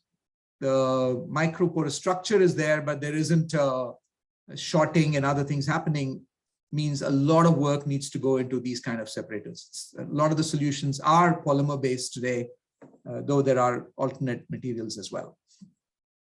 If you take the power electronics setup, again, similar thing, you're now getting into liquid crystal polymer usage, polyphenylene sulfide usage, etc., in order to meet the kind of requirements that this industry would have. As an example here, you will see that this is a capacitor and a capacitor housing. So here you need a combination of very low water permeability as well as oxygen permeability, right, to allow low risk of corrosion, ensure that the risks of flame, etc., are minimized. There's a lot of epoxy, you need good sealing, resistance, and there are various polymers available today. How do we develop better polymers for that? One of the examples here is a liquid crystal polymer, but again, there is room to improve on the kind of polymers that are being used in this market. Through polymers, but also possibly through efficient compounding and formulation. PBT, a very standard known material for a long time, but it has new applications within the battery electrical space and new demands because of the changed conditions that an electric motor or an EV vehicle brings. Similarly, if you take that for an electric motor, they are becoming bigger, more efficient, and have specific demands. This is a guide rail made with PPS, polyphenylene sulfide, and you can see that the temperature requirement and resistance that's required of polymers in motors is going up quite a bit from before, right? The motors are becoming stronger, more powerful.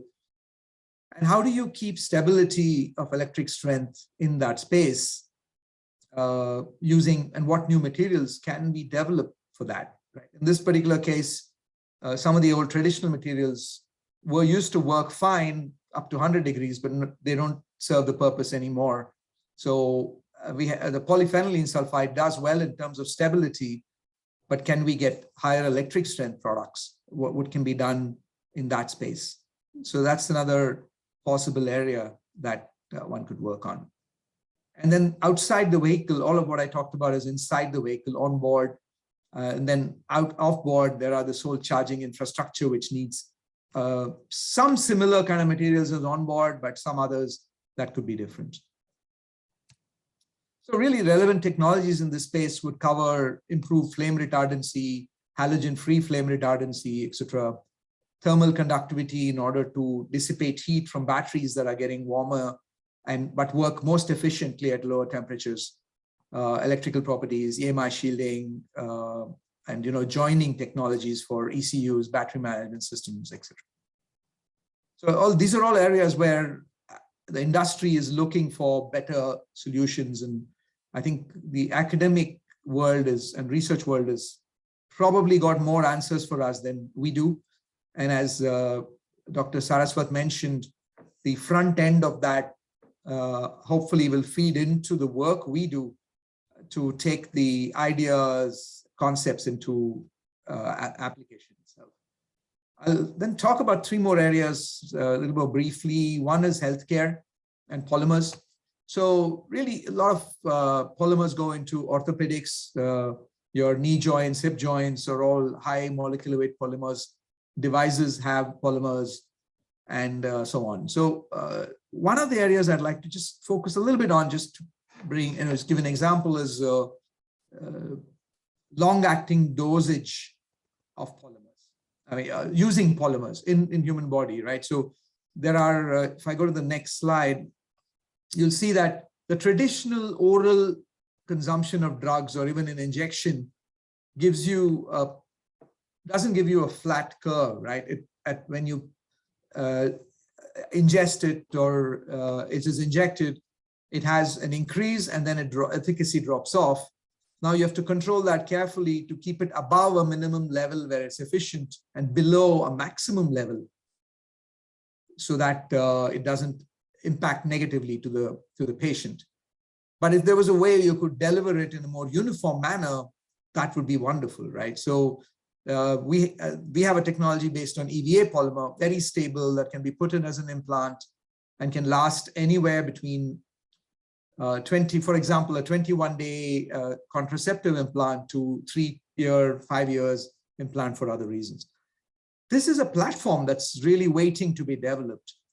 There are only a handful of patented commercialized applications for this, but a lot of interesting ideas on what one can do with drug-eluting polymers. You basically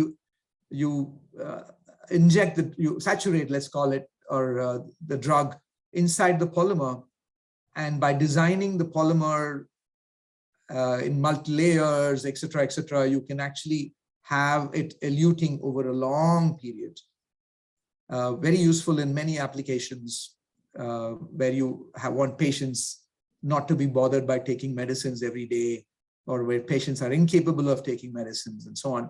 I think there's a huge amount of opportunity here for polymer background specialists like yourselves to work in a multidisciplinary manner with pharmaceutical companies or research institutions on pharmacy working on these things. And there are such academic institutions abroad who are doing a lot of this, and we'd love to work with some of you in these areas.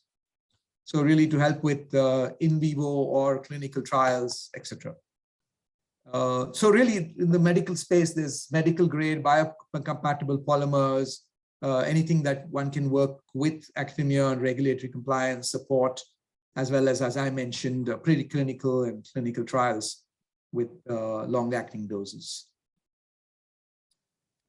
The other one is around, I mentioned connectivity, 5G. 5G is actually, again, needs a very different set of technologies, right? I mean, you need to improve reliability because it's going to be used in many ways. The antenna need different performance. You want good signal integrity. You don't want crosstalk, and so many other things that would be needed for a 5G application. This is an example of something where we took a commercially available platform, which is right you see in the center, and by internal development, but also collaboration with external agencies in characterization, testing, product polymer development, have now been able to create a whole platform of products. For example, one for transmission towers on the left, which really need a very low dissipation factor, or thing on the right, where you need high dielectric constant and dissipation factor for antenna on mobile phones. So again, a lot of opportunities to take polymers that are available today and then fine-tune their performance, or actually even uniquely change their performance to meet what are emerging requirements in the market. Sustainability, finally, without question, a very, very important priority for us and certainly for our next generations. A lot of the focus on sustainable plastics has been on commodity plastics, but as all of you know, the engineering plastics contributes a fairly large portion of the market. It is a more fragmented, needs more specific solutions, right? Because you have lots of polymers, different characteristics on them. So you can, there are bio-based solutions being looked at. There's recycled solutions, so you avoid at least the whole front end from a carbon footprint perspective by doing efficient recycling and then managing the end of life itself. A couple of examples quickly. Engineering polymers performance is not easy to mimic with bio-based materials. I mean, this PLA been around for a while, does some very good work in certain applications, but then will not be able to really survive for demanding engineering plastic applications. So in cases like that, a technology that many companies are doing, and this one is our example of polyacetals, which goes into fuel, and I mentioned this earlier, many applications. by using green feedstock at some part in the process, and then creating in such a way that the finished product is identical to a fossil-based product, right? But you're able to use green feedstocks either right at the beginning or somewhere through the process, and thus minimizing carbon footprint, minimizing the impact and working towards the ESG goals. An example here you see at the bottom is it's a company called Ipsomed, which has introduced the world's first carbon neutral drug delivery device made with a product like this and some other things that they've got in there. And this has been certified by the ISCC.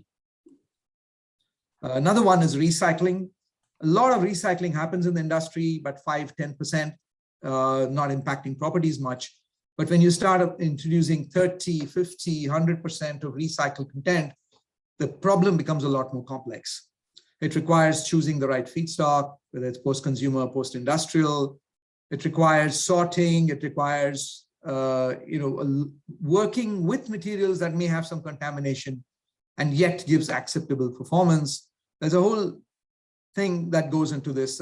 We have a compounding plant in India where almost half our products have some recycled content in them. And we've really, over the years, developed something, but it's not trivial. And I think this is an area where it's also, apart from not being trivial to compound it, it's also not trivial to make it in a consistent manner with a performance level that's good enough for demanding durable engineering applications, right? And I think this is an area where I feel there's a lot of potential for industry to work with academia on, how do we work on these kind of materials. I'll talk a little bit about what those areas might be in a second, but before that, just to tell you that out of the range of products we have, about half of them have some sustainable solutions, as you'll see the ones that are in green and yellow, but there's still a lot of applications where we would be looking for solutions that have a sustainable profile, right? And also within the profile we have today, how can we expand the application range to more and more demanding applications?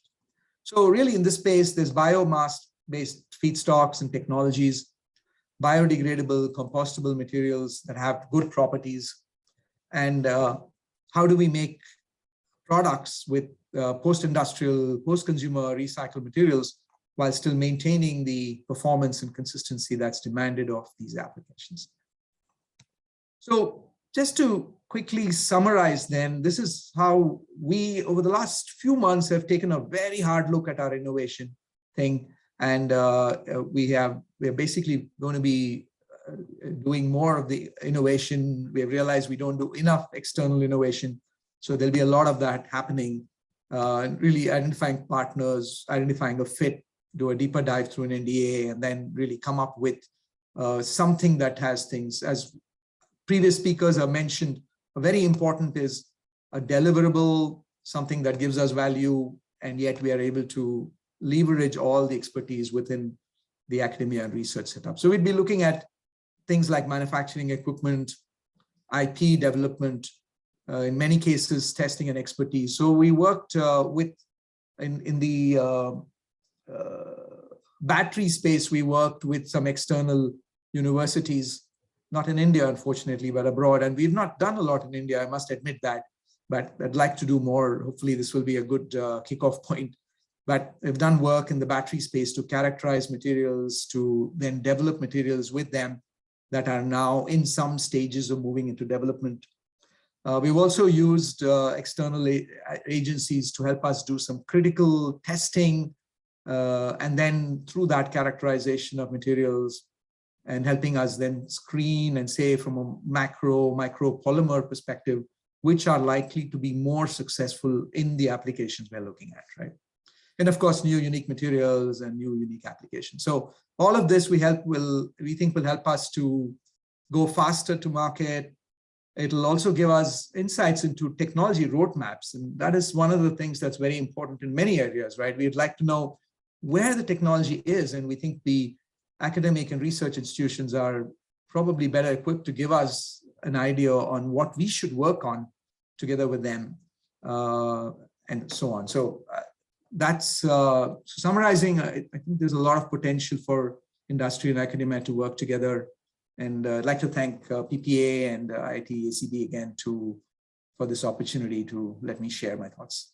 Thanks. Thank you, Shri Seduram, for your nice talk and sharing some of the emerging opportunities in engineering plastic.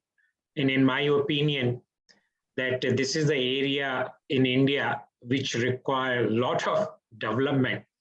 And fortunately, I worked at Garda Chemical long time back and developing the polysulfone technology, which is right now the part of the Solvay over there. And I know, there are tremendous challenges in developing the engineering plastics in India and then developing application. But I'm sure, as you said, that currently there is not much in India, the academic and the industry collaboration and partnership. But I think this talk will help that IIT alumni find a ways by which in engineering thermoplastic also some quite good partnership and collaboration on fundamental science can be done. So once again, say Seduram for your nice and very, very motivating talk for in India to start up some of these activity. Thank you very much. Thank you, Doctor. Now I hand over to Professor Mishra for next. Viren, I don't see Brian logged in. I'm trying to call him. Okay. A little early for him. So why don't you jump to the next talk of Siddharth Panda and Joe will take care of it. Professor Mishra, Brian has just sent a message. He's here. Oh yeah, I just see that. He just put a message. chat message there. So yeah. I got it.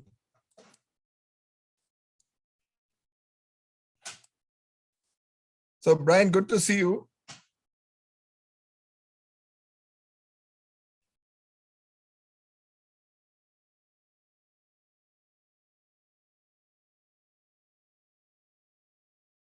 So let me introduce Brian while he uploads his slides and through Sujo. So I've known Brian from his being a faculty member at the Polymer Science and Engineering Department at the University of Massachusetts and have interacted with him over the years. Brian Coughlin got his doctorate degree in chemistry at the California Institute of Technology in 1993 under the direction of John Burkow. He then worked at the Central Research and Development Department of the DuPont Company for 6 years. There he was a co-inventor of the DuPont's Vesipol polyolefin technology platform and has over 45 patents to his name. In 1999, Brian joined as a faculty of the Polymer Science and Engineering Department, moved to academia from industry. So he brings both things together at the University of Massachusetts Amherst, where he is a full professor now. Brian is a fellow of the American Chemical Society and has been actively involved in the governance of the Polymer Materials Science and Engineering Division of ACS, American Chemical Society, that is. His research interests are broad and cover aspects of synthetic polymer chemistry and material characterization studies of polymers for use in fuel cells, lithium-ion batteries, light harvesting polymers for organic photovoltaics, functional hybrid materials, the chemistry upcycling of polymers, and fire-safe polymers. So you can see he's a very prolific researcher skirting a number of areas.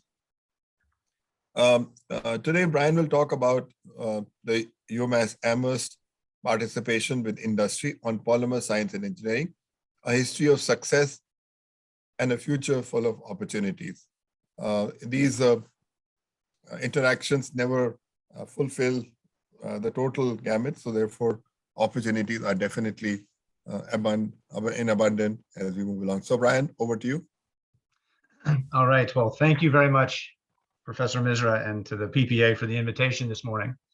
I hope you all can see my slides and that I am audible. So yes. Good afternoon to those of you in India, to those of you joining in the United States, good morning. I appreciate the warm welcome It is currently about 7:30 in the morning here in Amherst, and it's a wonderful 2 or 3 degrees centigrade. I can tell from Professor Misra's outfit that he's dressed for the weather here in Amherst. So this is a wonderful opportunity, and I look forward to taking the next 30 minutes to tell you about partnerships, excuse me, partnerships and methods in which my colleagues and I at the University of Massachusetts have interacted with industry. I think it was a wonderful segue from the talk we just heard from Celanese about the need for greater industry-academia interactions. So just as a point of geography, here is a Google map of the eastern seaboard of the United States. And if we zoom in, you can see the outline of the Commonwealth of Massachusetts. The city of Amherst, where the university is located, is about 270 miles, or 270 kilometers, excuse me, to the northeast of New York City, and approximately 150 kilometers to the west of Boston, Massachusetts. The University of Massachusetts has actually 5 different campuses. One of those is the Amherst campus, where I reside and my colleagues work in the Polymer Science and Engineering Department. This is the flagship university of the University of Massachusetts system. Our sister campuses at UMass Worcester is the location of our medical school. We have a wonderful plastics processing group at the University of Massachusetts Lowell, and then there's UMass Boston and UMass Dartmouth. In Amherst, we're a fairly rural setting. Here's a picture from the top of Mount Sugarloaf with the Connecticut River. The town of Amherst has about 40,000 people, and that's just a little bit more than the total sum of the population of the undergraduates and the graduate students in our university. Our department has a wonderful legacy of 55 years of developing fantastic scholars and scholarship. So when we look at this opportunity to interact with industry, and we think about what large academic research centers, not just in the United States, can do, but also partner institutions in India, we saw a really nice pyramid diagram from Celanese, and you've seen this from many of the other speakers and certainly are aware of it, that industry has a number of different products and they have a diverse product portfolio. Those of us in academia, we really only have 2 products that we offer. And those 2 products that we develop and then offer to the betterment of society, first and foremost, in my opinion, are the scholars that we develop. Who are the students that we're training? What educational and research experiences do we give them? And how do they then go out and make an impact in society?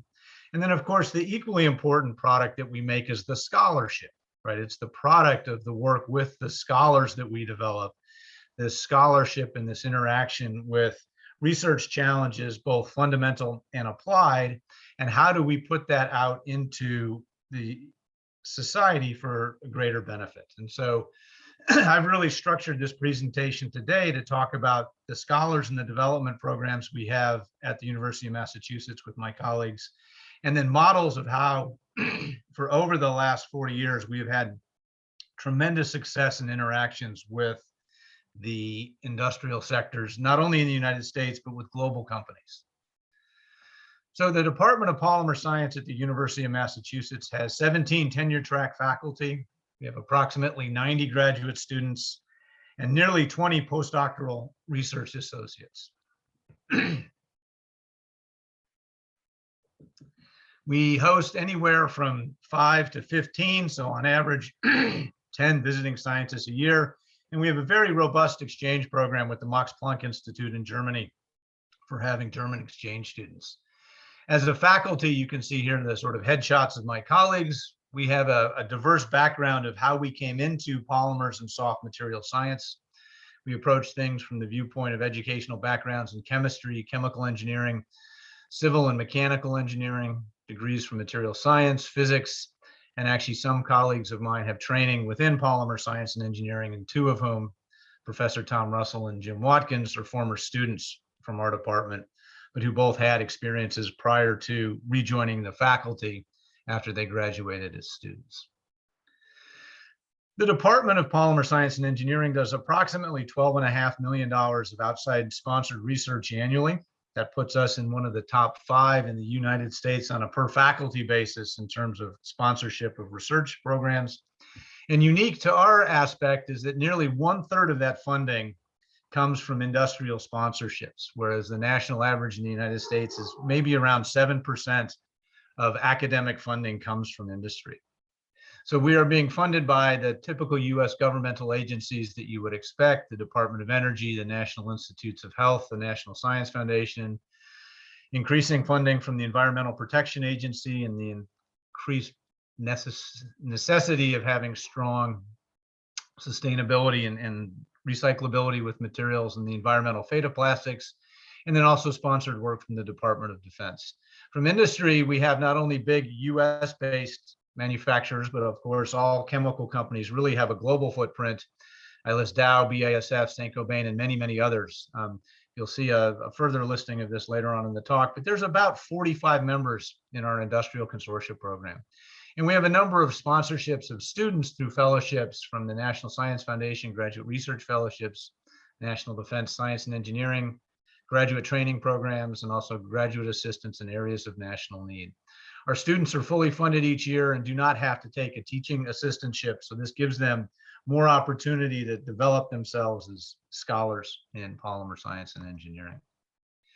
The research areas are very broad, and there's no way in which in a single slide I can capture the full breadth of all of the research activities that my colleagues and I do at the University of Massachusetts in polymer science and engineering. And I encourage you to reach out and connect with us as we see about where and how we can develop international partnerships with research programs. And I'll describe some of the mechanisms by which that can happen in just a moment.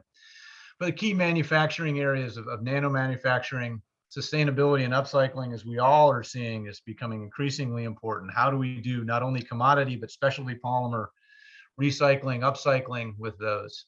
The importance of polymers in the energy sectors and polymer electrolytes and ion-containing polymers is very, very critical. We saw beautiful examples where battery technology is really challenging current-day material science to move forward. Not only is there experimental work, but there's much to be done in terms of buttressing those efforts or leading those efforts by looking at modeling and simulation of polymeric assemblies.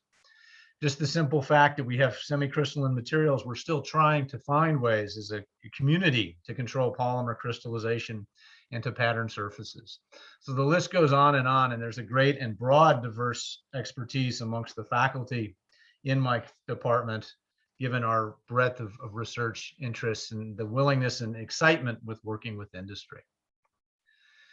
So we have a diverse student body. So we require raw materials, and those raw materials that come into us are the undergraduate students from not only the United States, but from around the world. Our graduate population is about equally split between domestic US students and international students.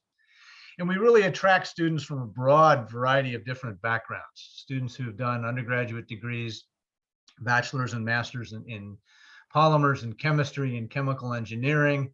We have a few students who come in from physics. We would look forward to getting more students with a physics background who could bring that skill set into polymer and soft material science. Students who did degrees in some aspect of material science and even mechanical engineering. We have students that come in that sense. We have very good balance amongst the gender in our department. For the past 7 or 8 years now, we have had parity between male and female students. So we have a really good, diverse representation of talented people from all over the world who do truly represent society. And science is a all hands on deck challenge that we all face as we try to move forward with all of the challenges that face us going forward. Key to the training aspect in the Department of Polymer Science and Engineering at the University of Massachusetts and training these future scholars is we don't know where the students are going to be working 15, 20, 30 years into the future after they complete their PhDs with us. And so it's incumbent on us as educators to broadly train these particular scholars. And so we have a quite extensive and rigorous first semester, second semester introductory set of courses where we're training students in polymer characterization, both in lab and lecture. They do polymer synthesis, lab, and lecture. So irrespective of what background degree they took as an undergraduate, they're going to get practical hands-on aspects of using instrumentation and preparing polymers. They're getting formal coursework in the lecture halls in Introduction to Polymer Engineering and Synthetic Polymer Chemistry, as well as a first and second semester sequence in the physical chemistry of polymers. It really is through this first year of extensive coursework and laboratory work that we feel that we equip the students with a very broad and solid foundation that's going to let them move through and not only do high impact scholarly research in the course of their PhD dissertations, but really equipping them with the skill sets that they're going to need to go out and to be effective employees, leaders in academia, working in national laboratories to address whatever challenges they face, whatever opportunities they want to have as they move forward. We also regularly offer a number of advanced topic courses for the more mid-career and senior career students in all of that. And so we really look at this Venn diagram and think of our department of polymer science and engineering as being at the center point of chemistry, engineering, and physics. And how do we equip students with a skill set and an understanding of all of those to go out and to perform laboratory research for their PhDs, as I mentioned, but then more importantly, 10, 15, 20, 30 years after that throughout the course of their careers. We have a fairly accelerated program for getting a PhD, and a lot of that is because the students do not have to take teaching assistantships. They are full-time research assistants all the way through their PhD programs. And so our average time to degree is about 5 years, which is on average or maybe on the slightly short side of what it is here in the United States. With the entering class sizes we have anywhere from 15 to 20 PhD students a year who are entering the workforce. And we have students who go to work in industry, and I list a handful of those there. We have a number of our alumni who are now faculty member at research universities. I only list those here in the United States, but we have several who have gone off and had fantastic careers, including within the higher education in India. And we also have a strong track record of placing our students into the national laboratories that are run by the United States government, either the Department of Commerce, the National Institutes of Standards and Technology, or some of the national laboratories run by the United States Department of Energy, or in fact, even at Department of Defense laboratories there. So key to doing high quality research, not only for PhDs, but into leveraging the opportunities we have to collaborate with universities, is really world-class facilities for polymer and soft materials research. So these facilities in our center have all of the sort of capabilities and capacity to characterize polymeric materials that you would expect to have in an academic department. And key to this is the staffing we have with technical staff members, many of whom are at the PhD level. And the total capital investment we estimate is over $30 million US for high field NMR spectrometers, electron microscopy, X-ray scattering, and a number of other different opportunities. So unique to the University of Massachusetts is this long-running and robust program that we have that goes by the very difficult to pronounce acronym CUMIRP, C-U-M-I-R-P, which is really the abbreviation for the Center for UMass Industry Research on Polymers. And this is our robust industry-university partnership in polymers at the University of Massachusetts. So here's a photograph of the National Center for Polymer Research that houses both the department, where myself and my 16 colleagues, our 90 graduate students and postdoctoral research associates are working, but it also houses the Center for the UMass Industry Research on Polymers. And this is where we have had an extensive history. We have great current opportunities, and I think there's tremendous future potential to work with industries throughout the world through this CUMIRP organization. So this organization really has as its mission statement to act as a crossroads where university research and education meets the partnerships that are needed between academia and the real world, if you would call it that, with industry and various government partners for work in the field of polymers and soft materials research. This was established back in 1980 with an initial grant from the United States National Science Foundation through a program that's called the IUCRC. This is the Industry University Collaborative Research Program. And the mechanism by which the United States National Science Foundation sets up these programs is they provide an initial 5 years of funding to get something up and running. And really that seed funding will expire after 5 years. And so since 1985, we have had a self-promoting and propagating effort where we've really been able to coordinate polymer research collaborations at UMass with various industries and governments. And this has evolved into a dynamic center that's doing upwards of $3.5 to nearly $4 million of sponsored research each year. We have approximately currently 45 industrial members who are partnering with us, who are coming to the University of Massachusetts for a number of reasons and are working with us in a number of different mechanisms. And the various mechanisms that we have for working with industrial partners, where we can leverage the facilities, the research expertise of the faculty, and the incredible talents of the students, are broken into what we call sort of 4 different parts of the organization. Part 1 is the Research Consortium program, where member companies can join a research cluster organized around various themes: fire safe polymers and polymer composites, polymer sustainability, mechanical analysis and increased performance of polymers, and a number of those. So there's research focused clusters. And this is really sort of a legacy that came out of how the initial NSF, Industry University Collaborative Research Center, began to develop. Another mode of interaction, and one that is probably most impactful to industry, is this one-to-one sponsored research program. This is where member sponsored research programs can be tailored directly to their needs. So this is your classic university academia interactions, but has some very robust and very important deliverables and achievements with those. We have mechanisms for unrestricted research grant funding. And then importantly, because of the need to establish sort of the credibility and the impact or the potential of a project, we have these sort of shorter duration scoping projects, which ultimately can be from a 3 to 6 month program. It's a validation, proof of concept, and then those generally successful ones roll into these Part 2 sponsored research agreements. So these Part 1 collaborative consortia programs, again, are structured around a number of different research themes, and companies can come in and look at this. And we recognize that not all companies are of the same size. And so we have the dues structure for membership in this based on total corporate sales. And so we divide small and medium and large size companies, and the fee you pay to join one of these clusters depends on what your net revenues are. You also have the option to do a membership at large, which would allow you to then participate into 4 different clusters. Your membership in these clusters gives you a way of influencing the research direction. And we highly value having industrial members in these clusters because they bring a real world emphasis. They present the grand challenges to us, which give faculty opportunities to think about that, give motivation to the students to think about how they're going to be working on that.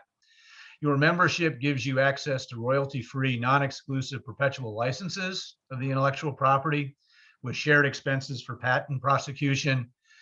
You're also then notified of pre-publication notification and review should you think anything in there is worthy of patenting prior to this being released in a public disclosure through a peer-reviewed journal. And it really is a very cost-effective way to participate in polymer research. You get to leverage the resources that you contribute with those of the other member companies. Oftentimes there will be suppliers and customers in the consortia, the clusters that are working together, where they can amplify their research contributions.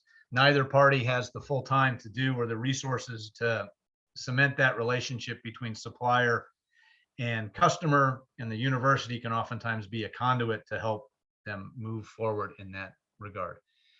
In Part 2, these are more classic sponsored one-to-one research programs. This provides for a relationship that can accommodate proprietary subjects and materials. So there can be non-disclosure agreements, material transfer agreements. There's an agreed upon between the sponsor and the faculty member of the scope of the project, the research objectives, the level of effort, as well as the deliverables. This can be in terms of data packets. This can be in scoping and evaluation, and perhaps developing intellectual property. It gives you an option for exclusive licensees, royalty-bearing worldwide rights and sub-licenses to the field.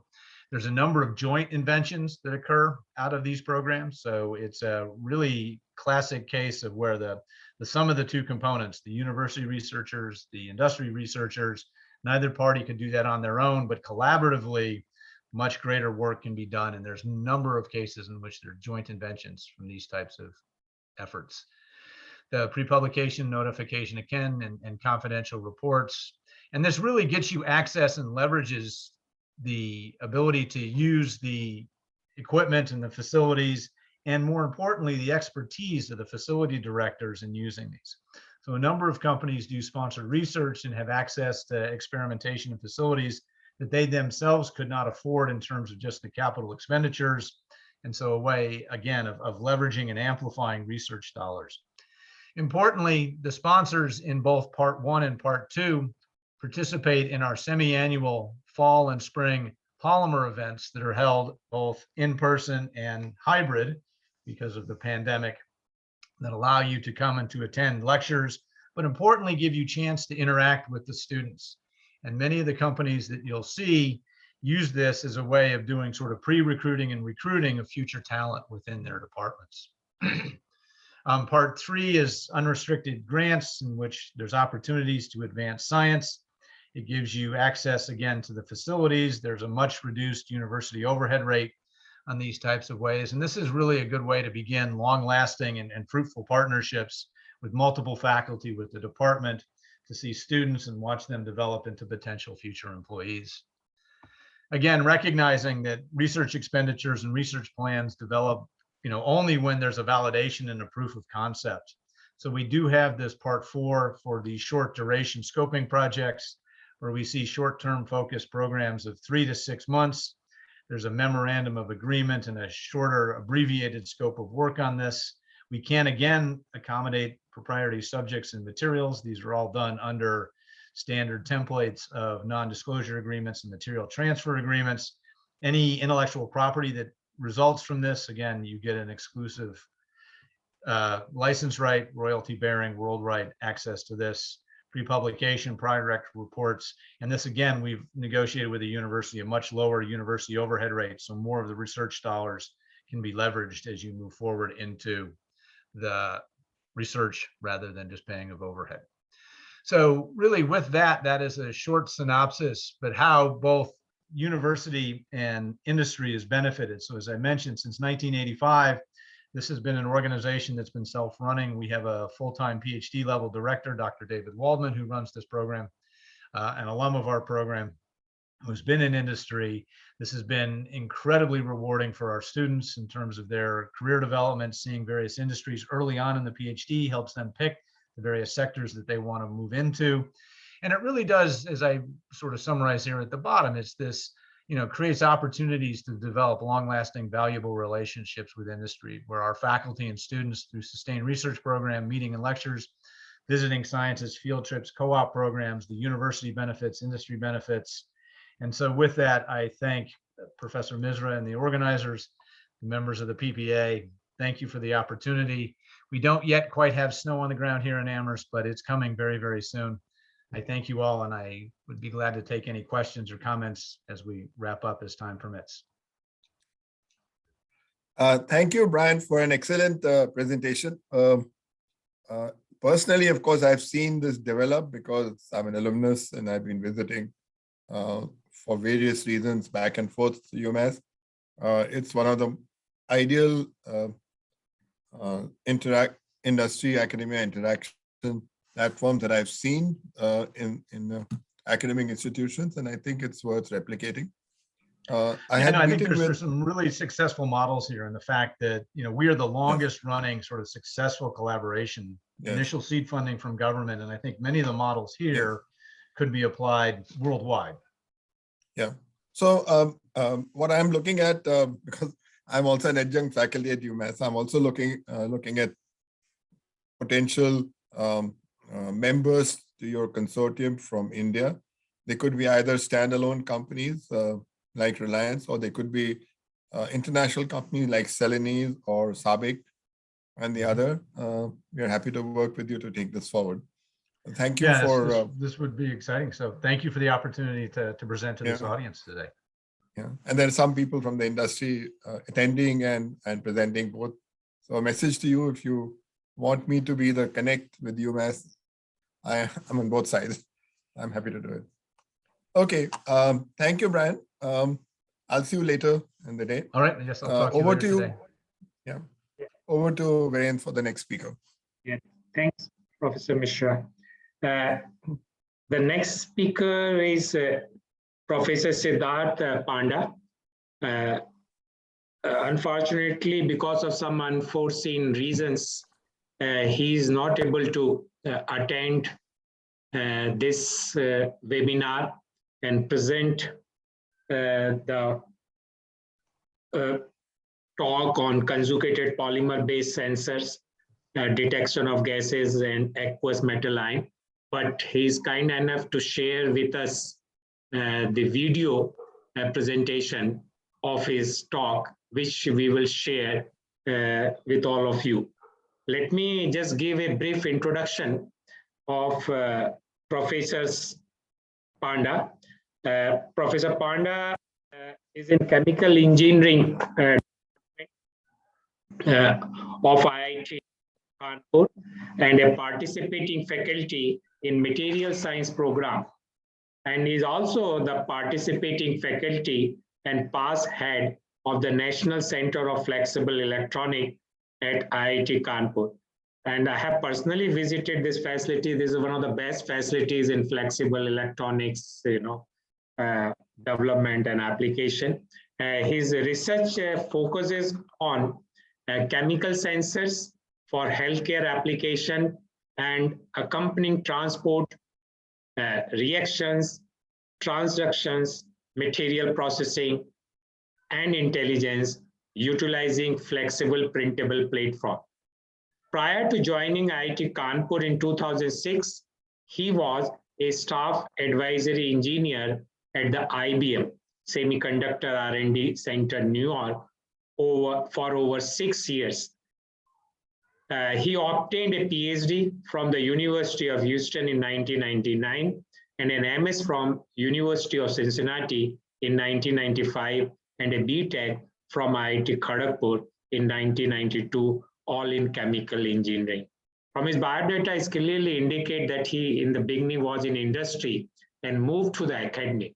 And that is what in some of the today presentation, it was emphasized, the movement of people from industry to academic and academic to industry.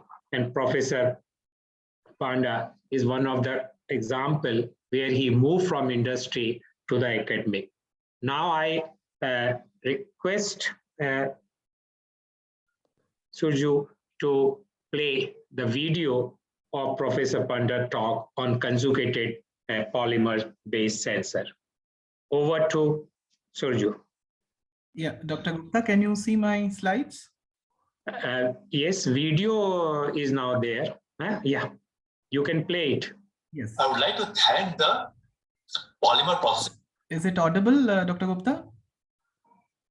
Yes. Okay, thank you. Yeah, that's audible. Very nice. For giving this invitation and this opportunity to present our work. My name is Siddhartha Panda, Department of Chemical Engineering in the Material Science Program, and also affiliated with the National Center for Flexible Electronics at IIT Kanpur. And I'll be talking about conjugated polymer-based sensors, detection of gases and aqueous metal ions. Whenever there are problems, we need remedial measures. And in order to formulate the remedial measures, we need to detect the problem so that we know its nature. And one way of detecting the problems is with the help of sensor technologies. Now, the sensor technologies are used in different sectors. For example, they can be used in healthcare, environmental, process engineering, and also emerging sectors like IoT. Little more about the sensor technologies. Typically, these sensor technologies constitute a sensing element where the reactions happen and which gives a signal. And then there is a system for data acquisition and signal processing. And finally, the signal is communicated through communication networks. Now, to take a specific example of a sensor, let us not go any further, but look at the sensors we have and which are very familiar with it. And these are the nose and the tongue. How does a nose work? Well, some of you might be sipping your coffees or teas while listening to this talk. And you smell this coffee, you smell the tea. what happens is that the molecules of the tea and coffee, they are transmitted, and there's a transport of the species into the nasal passage, which we can assume to be tubes. On the inner wall of it, we have got this sensing molecules, sensory molecules, and there the reaction happens. And then we have a transduction of that chemical reaction into electrical signals. And then these reactions which happen are also controlled by the thermodynamics. And then there is a processing of the signals. Now, in order for us, and the same thing, similar thing also happens in the tongue. Now we utilize the phenomena of nature to make artificial sensing devices. So in the sensing element, we have this both the species transport and the charge transport, the reactions, the thermodynamics, and also the materials processing, because ultimately it's the materials which decide the nature of the sensing elements which you are going to design. In this work, I'm going to present our work on conjugated polymer-based sensing elements. What are the advantages of conjugated polymers? Well, one is that like the simpler processing compared to the conventional metal oxide-based elements. At the same time, we can have derivatization so that we can give specific molecules so that we can have the selectivity. At the same time, there are advantages of room temperature sensing. And also, these are amenable to be deposited on flexible substrate so that we can utilize them for flexible electronics-based sensing elements. So having said that, let me start with gas sensors. Now, these gas sensors have different applications, say, for example, in packaging, medical diagnostics, wearable electronics, and environmental applications. And to the best of our knowledge, we do not have, there are no commercial flexible gas sensors. The typical commercial gas sensors are the rigid and metal oxide based sensors. For example, as we see from this company Figaro, there is one company, Cyranos, which has made this polymer based gas sensors. But there are activities which are going on. For example, these are some of the some of the research works which are available in the literature. So what I'm going to present is some of our fundamental research which has gone in order to come up with improved process performance parameters of these sensors. We want a sensor to have a good discrimination capability, that's selectivity. We need to have a good sensitivity. We need to have a good limit of low limit of detection. Then in order to understand what the mechanisms of sensing are, we need to undertake fundamental studies so that learning can be utilized to develop sensors with improved performance parameters. So let me start with this work. We utilized a sub-100 nanometer films of polyaniline, and that is the theme of this talk. That the conjugated polymer what we use are polyaniline and the derivatives of polyaniline. Then what we did, we looked at the effect on the different dopants, and then we looked at film thicknesses, and then we looked at the effect of different anions, just like different kinds of gases. So in this particular case, using polyaniline, we used different dopants, camphor sulfuric acid, and different acids, and we found that indeed the nature of the dopant had a role. Then what we did, we looked at the thicknesses. And we found a very interesting result. We found that at lower thicknesses, that till about above 100 nanometers, they're almost giving the same results. But when the thickness was reduced below 100 nanometers, we found that as a function of the dopant level, the response changed. And there was an optimum dopant level where we got the maximum response. At the same time, we also, and this was done with 500 ppm of nitrogen dioxide. At the same time, when we took one film of a thickness 20 nanometers and we exposed to different gases, what we found that the response to different gases were different. And the highest being for nitrogen dioxide. So we wanted to understand the reasons behind this. So we undertook detailed studies, and what we found that the HOMO level of this films did not change as a function of thickness. However, the LUMO level changed, and then just there was a change in the band gap as a function of thickness, and that correlated with the sensitivities. And also what we found was that there was a parameter, there's a difference between the Fermi level of the film and the electronegativity of the sensing of the gas. The difference between that when we plotted this particular these parameters for these different gases for the given film, we found that there was an inverse correlation between this parameter and the responses. So the learning what we had here was that, like, by changing the dopant film thickness, we could now tune the properties of the film so as to make it selective to a particular gas. Next, what we did, we looked at the effect of derivatized molecules. We used methyl halocyanides and this was a different kind of a film, it is submicron films. So these are the SU1 images of these films. These are typically of the, we have got fibers which are order of the like 200 to 300 microns. And then we made spin top casted films. And when we exposed them to different gases, what we saw, the responses were different. In some cases, the resistances went up, and in some cases, the resistance went down. And also the level of the quantum of the change also was different. And this gives a more detailed information, responses plotted as a function of different halocyanide doped films for these different gases what were used here. And again, what we saw that the responses were different. And then what we did, we looked at the stability of these films, and we found that, like, even after 6 months, there was a very minimal change in the stability of this, in the performance of these films. But we wanted to understand this further, and more importantly, we wanted to utilize the different responses in order to come up with a sensing system. So then we conducted the principal component analysis, and what we found that these were well separated and discriminated in the principal component space. And this was, and these the concentrations were in the range 150 to about 500 ppb, and our sensing elements were able to successfully discriminate between these different gases. So what this tells us is that, like, by coming up with the appropriate structure and the appropriate derivatizing molecule, we can come up with a sensor array for selective sensing of habits. Then we wanted to understand the role of this metal halocyanide further, and we conducted a DFT study. And what we found was that, like, there was a relationship between this interaction barrier and these sensitivities. And from these studies, we could understand the nature of the interactions that is between the charge transfer between the copper. In this particular case, we use copper halocyanide and the analytes.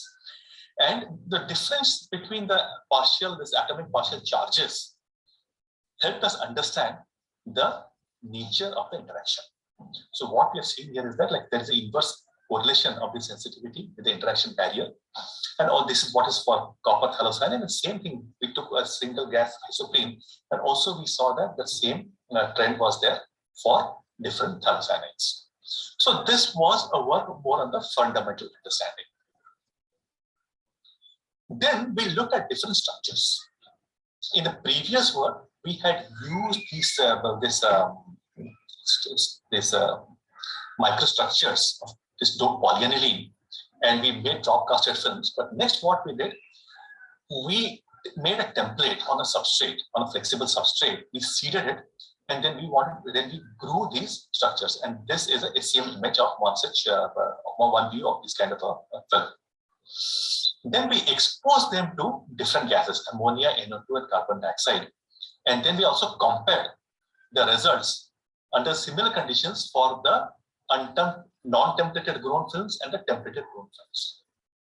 What we found was that in all cases, the response in the templated grown films was much higher than the non-templated grown films. And also there was a consistent response for the different gases.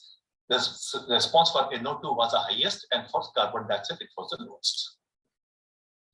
Now, having obtained these results, next, what we wanted to do, we wanted to understand the reason for these results what we obtained. We conducted density functional theory studies, and again, what we found was that when we made these templates, they formed certain cages. And that was because of the entanglement of the functional groups, and that was not seen in the non-templated grown structures. And these cages, that resulted in strong van der Waals dominant binding sites, and that helped in providing a higher response. Again, we conducted these studies on calculating the different binding energies, and what we can see here that the one in black shows temperature, this is for temperature grown, and the one in red shows that for non-temperature grown. And what we saw is what we see here is that, like, for all these cases, the binding energies for the temperature growth films were far higher. We also calculated the barrier of interaction for these different gases, and again, what we saw here was the lowest barrier for interaction was nitrogen dioxide for NO2, and naturally, like, lower the barrier, higher is the level of interaction, and that also matched with the experimental studies. So essentially, the learning from here is that, like, we can, by coming up with different structures, we're able to tune the properties so that we can get better responses. Next, we look at the effect of moisture and molecular weight. The reason why we wanted to study moisture, the effect of moisture, was that in real cases, we are measuring gases where there is atmospheric moisture present. So we wanted to understand the role of this moisture. At the same time, we wanted to use different molecular weights of polyaniline, which became another parameter. So that can be vary that parameter and understand if that also plays a role in governing the performance parameter. So we took H2S, hydrogen sulfide, because hydrogen sulfide has a moisture-dependent chemical behavior. That is, for polyaniline, in the dry conditions, H2S reduces the polyaniline, and in moist conditions, it's protonate-6. There's a very interesting behavior of H2S gas. And also, what we know is that as far as sensing characteristics are concerned, they are dependent on the specific surface area, the concentration of the active surface sites, the pore size, and also on the surface heterogeneity. And the surface heterogeneity is controlled by chain configuration. And chain configuration is governed by the molecular weight, and hence the need to study the role of the molecular weight. So we designed experiments, and what we did was we used both dry nitrogen as well as moist nitrogen, so that the dry and moist conditions could help us differentiate the role of moisture. At the same time, we also used compressed air and dry compressed air and dry nitrogen, so that we can look at the role of different environments. And what we found was that if we increase the concentration of hydrogen sulfide, that in the dry atmosphere, the resistance increased, and in presence of moisture, the resistance went down. And also another parameter what we found, which is the response time, because we want the sensors to respond fast, that in presence of moisture, the response time was lower, and that is what we attribute to the faster protonation reaction. Now, in order to study that more, we conducted sensitivities as a function of different molecular weights of polyaniline. P's for polyaniline at 20, 50, 65, and 100, they refer to the molecular weight in kilodaltons. And then what we found was that as far as we plotted both the sensitivity as well as the response time. For sensitivity, we could not find any correlation in the sense that it was non-monotonic. So what we realized is that perhaps many more factors involved. However, when it comes to response time, we found that there was an inverse correlation between the response time and the band gap, which we measured, which we calculated. So what this tells us is that, like, by engineering the band gap of these films, we should be able to control the response time. So that's the learning which we got from this study. In addition to that, we also got a learning about the molecular weight. And what we believe is that, like, at low molecular weight, we have this high surface area and a high band gap. And as we increase the molecular weight, more, because of the longer chain lengths, there's more delocalization of charged areas and also less specific surface area. But what happens is that at very high molecular weights, there is an increased band gap. This is because of the self-intersection. So what this tells us is that there is an optimum molecular weight, and in our case, it happened to be 65 kilodalton, where we got the best results. Then, in order to understand this further, we undertook the studies for the results with the dry into background and the moist background. And then what we correlated. We proposed correlations for this site coverage when we had the increase in resistance and also we had a decrease in resistance. I'm not going through all these details, but this is just to show that this is the activity which we undertook. Then, in order to understand more, we wanted to understand the responses as a function of this surface side kinetics, and by what we saw that by utilizing this modified front-ledge isotherms, we found that those were suitable for this surface kinetics. And in the highlight of this work is that the homogeneous surface sites, along with the high specific surface area, that will improve the adsorption of H2S and thus will result in a higher response. So what we understood from this from this research activity is that this charge transport in these organic semiconductors, that is slower than the surface reaction, and hence the response time is not controlled by the charge transport along with the morphology.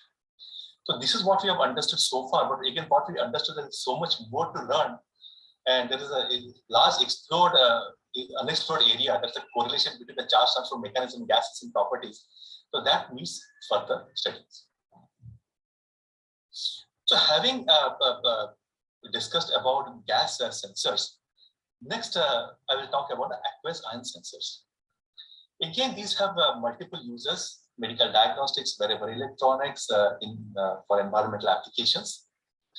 For example, if you look at the river Ganga, there are so many pollutants, and some of them are these heavy metal ions which come from the different factories. How do we measure the level of pollution? What are the pollutants as well as the level of pollution? Typically, these are the commercial equipments which are used: atomic spectroscopy, ICP-MS, and so on. But there is a need to develop point of care devices that can have some sensing elements where we can now measure right there, and can they be low cost, and can they give a quick result? All these parameters are there, and these are some of the research activities in the area of these aqueous ion sensors, but not much has been done as far as commercialization is concerned. So again, we are focused on the fundamentals of the sensing process so that we understand what the fundamental processes are, so that we can design appropriate sensors. Again, we have utilized polyaniline based sensing materials, and these are the electropolymerized samples. So what we have done, we have wanted to focus on one factor, which is selectivity. When we try to measure, for example, as I give the example that, okay, we take a sample of the river water and try to measure what are the elements, pollutants which are there. There's so many kind of them, and often our results are affected by this cross-contamination effects, cross-sensitivity effects. So what we wanted to understand that can we come up with measures to have a better selectivity or lower the interference. So these are some of the ions we wanted to study. Our focus was on cadmium, and the rest of them were the interference. So what we did, we utilized a typical electrochemical system, and we detected cadmium by square wave voltammetry. And then what we did, we took a stainless steel electrode, and then there we had this electrochemically synthesized this aniline and N-flying glycine. And then we had this immunodiacetates as the binding sites. Now what we did, this is a schematic of the cadmium ions, and then when we had a negative voltage on these electrodes, what we had was that there was an attraction of these positively charged cadmium ions towards these electrodes. And then these analytes, they get on the surface, and then we apply a positive voltage and when we apply a positive voltage, these positively charged ions are now stripped out, and then what we get is a peak current, and that's called a stripping peak. So this was the methodology which we used in order to understand the adsorption of these ions of interest on our films. And this is a typical example of our results where we multiply, where we looked at current as a function of the applied potential. And this was done at different concentrations of the analyte. In this case, it was cadmium. Then we wanted to study the effect of the different interference and to come up with a better way of characterizing the interferences. Now, if you look at a conventional technique, the conventional technique is what is called a peak reduction technique. What we saw in the previous slide was that, okay, then we have a stripping, when we're using stripping voltammeter, we can come up with a peak, and that the peak height is proportional to the concentration. And when we have interference, because of competitive adsorption on these sites, the peak height goes down. So that is a conventional way of characterizing the interference. Another way, but the disadvantage is that it needs a large number of experiments. Another way of characterizing this selectivity, this interference, is by the selectivity coefficient method. But this has limitations. Because for this technique, both the ion of interest as well as the interference, they need to have the same number of charges. But because of these limitations, we wanted to see that was there a easier way and a more reliable way of understanding this selectivity issues. So what we used a barrier width technique. And that is based on Simmons' model. And the advantage of this is that we need lesser number of experiments. And this is something we had seen in an earlier slide. And when these ions, when the ion of interest comes towards the electrode, it has to overcome a certain energy barrier. And then now this energy barrier, we can express it with the help of two parameters. One is a barrier height and one is a barrier width. So what we have seen, this is a summary of the work, that in the absence of an interfering ion, there is a certain barrier width. But in the presence of an interfering ion, the width increases. So if we are able to calculate this width, and that's how we are modeling the system, we should be able to characterize the effect of the interference. So again, what we do here is that, again, with the help of this transmission line models, we are able to come up with this certain parameter D, and that D, the change of this parameter D of the barrier height as a function of the type of interference and the concentration of interference is used to characterize this interference which is observed. So again, we conducted this electrochemical studies, and on the basis of this model, we were able to characterize the nature of the interference. What we found was that there were some analytes which were really mildly interfering. There's some analytes which were moderately interfering, and some which are heavily interfering. So with the help of this transmission line model, we are able to get this calculate all these resistances, all these other parameters. This barrier height we calculate with the help of the LUMO, the calculation of the LUMO values, which we calculated from UV visible studies, and this barrier width we calculated from this Simmons model. So on the basis of this, we came up with the scale of interference that if depending on this value R, that if the value has a lower value, for example, between 1 and 2, we call it as a low interfering, like less interfering. On the other hand, if it's a value of 6 or more, it is heavily interfering.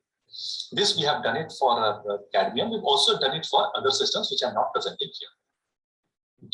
So having understood and the fundamentals, and thus coming up with a scale based on a barrier width technique to explain the interference, very less number of experiments. Next, what we did was we wanted to improve the resolution of the scale even further.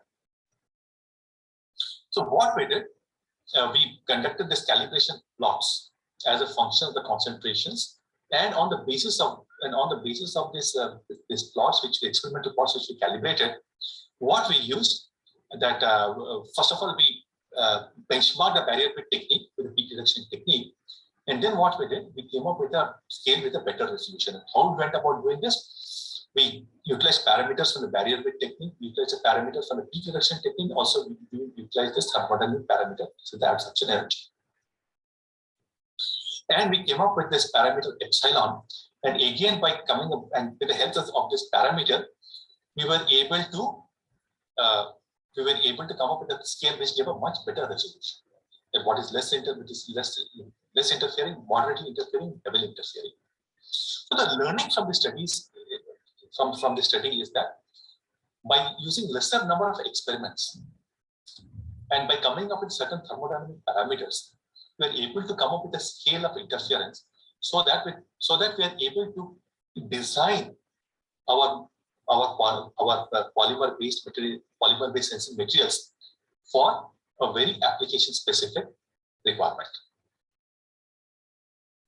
So this is what we have shown here, and these are the values which we have obtained to get a better resolution. If having looked at interference and coming up with a better resolution, what we did, we focused on improving the limit of detection. In the earlier results, we were able to go down to about 50 ppb of cadmium, but then we utilized graphene oxide. And then what we found was that we were able to improve the LOD to sub ppb levels. In fact, we went to about 800 ppt. So with the help of utilizing the composite, we were able to improve the limit of detection while maintaining the discrimination abilities. So what we plan to do is continue with this fundamental work and utilize these understandings so as to develop prototypes of the sensing elements. So having said that, I would like to summarize the talk. Every sensor has some performance parameters like the limit of detection, sensitivity, selectivity, shelf life. We have undertaken these studies for conjugated based polymer based sensing elements and understanding their capabilities both for gas sensors, for gas sensing requirements as well as for requirements for sensing aqueous ions. And we utilize the concepts of transport, reaction, thermodynamics, and materials processing. And why all these things are needed is because we want to make application-specific sensors. We focus on understanding mechanisms, and utilizing these mechanisms, we are now progressing towards making sensors, prototypes of sensors for different applications. In this particular talk, I focus on the fundamentals, and this is a very academically oriented talk. But what I would like to also say is that we have a center, a National Center for Flexible Electronics, which is a bridge between the academic ecosystem and industrial ecosystem. So whatever fundamental knowledge which is generated, we now take it further to take it and make the proof of concept and make prototypes so that these will be utilized and this will be accepted by the industry.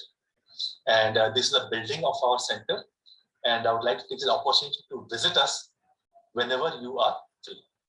So with this, I would like to conclude the talk. And once again, thank you for the opportunity which has been given to me to present this work to you. Thank you very much.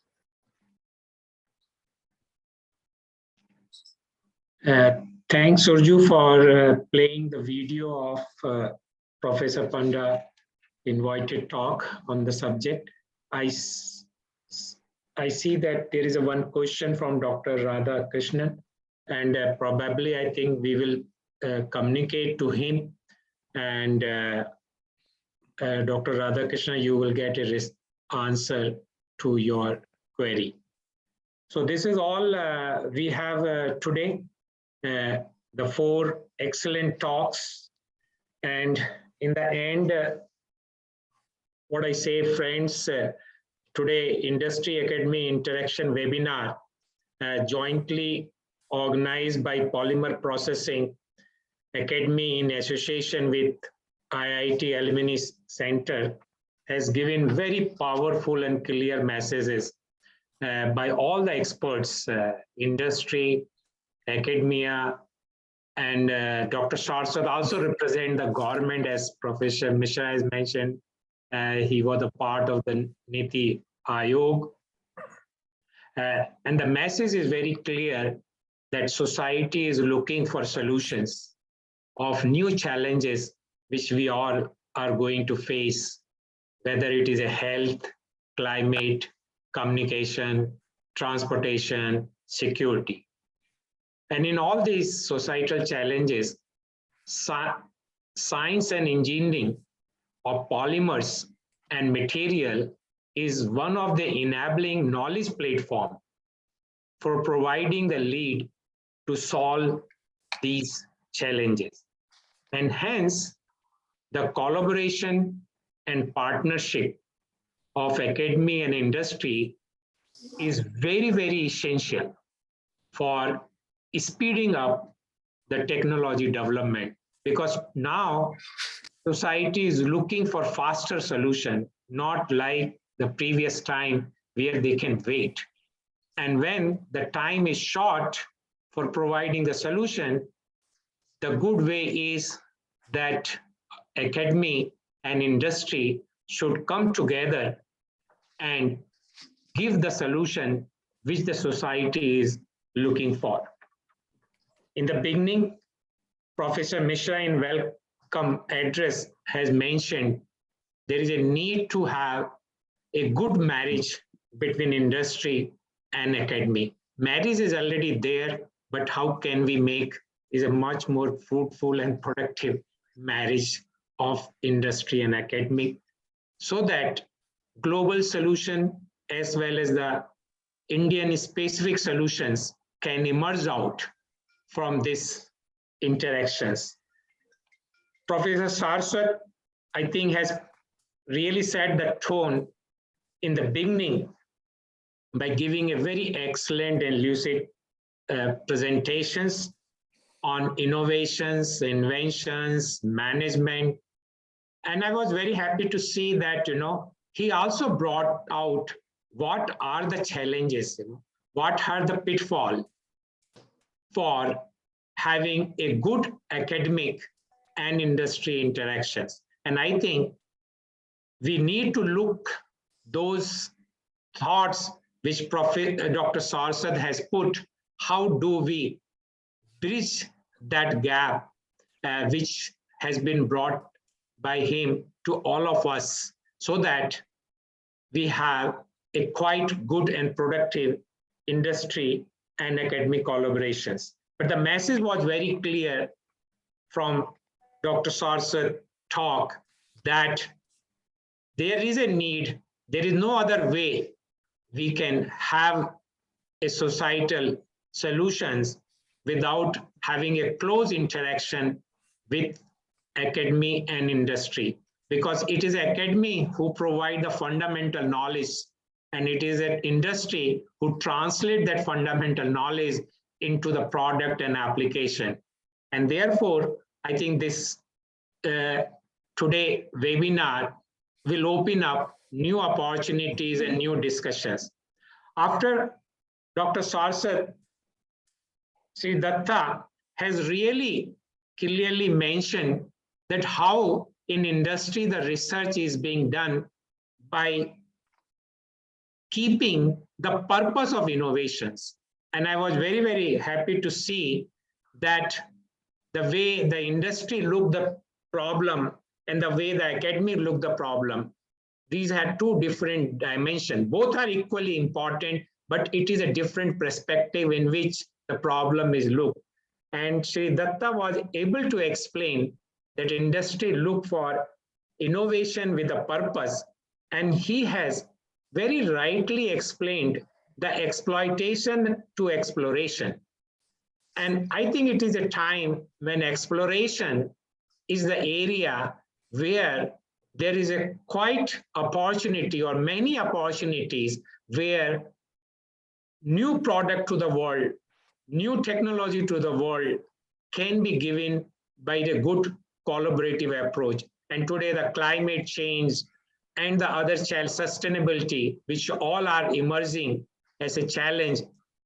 Probably what Sri Datta has mentioned, if we can follow some of those thoughts, then definitely some good development can emerge out.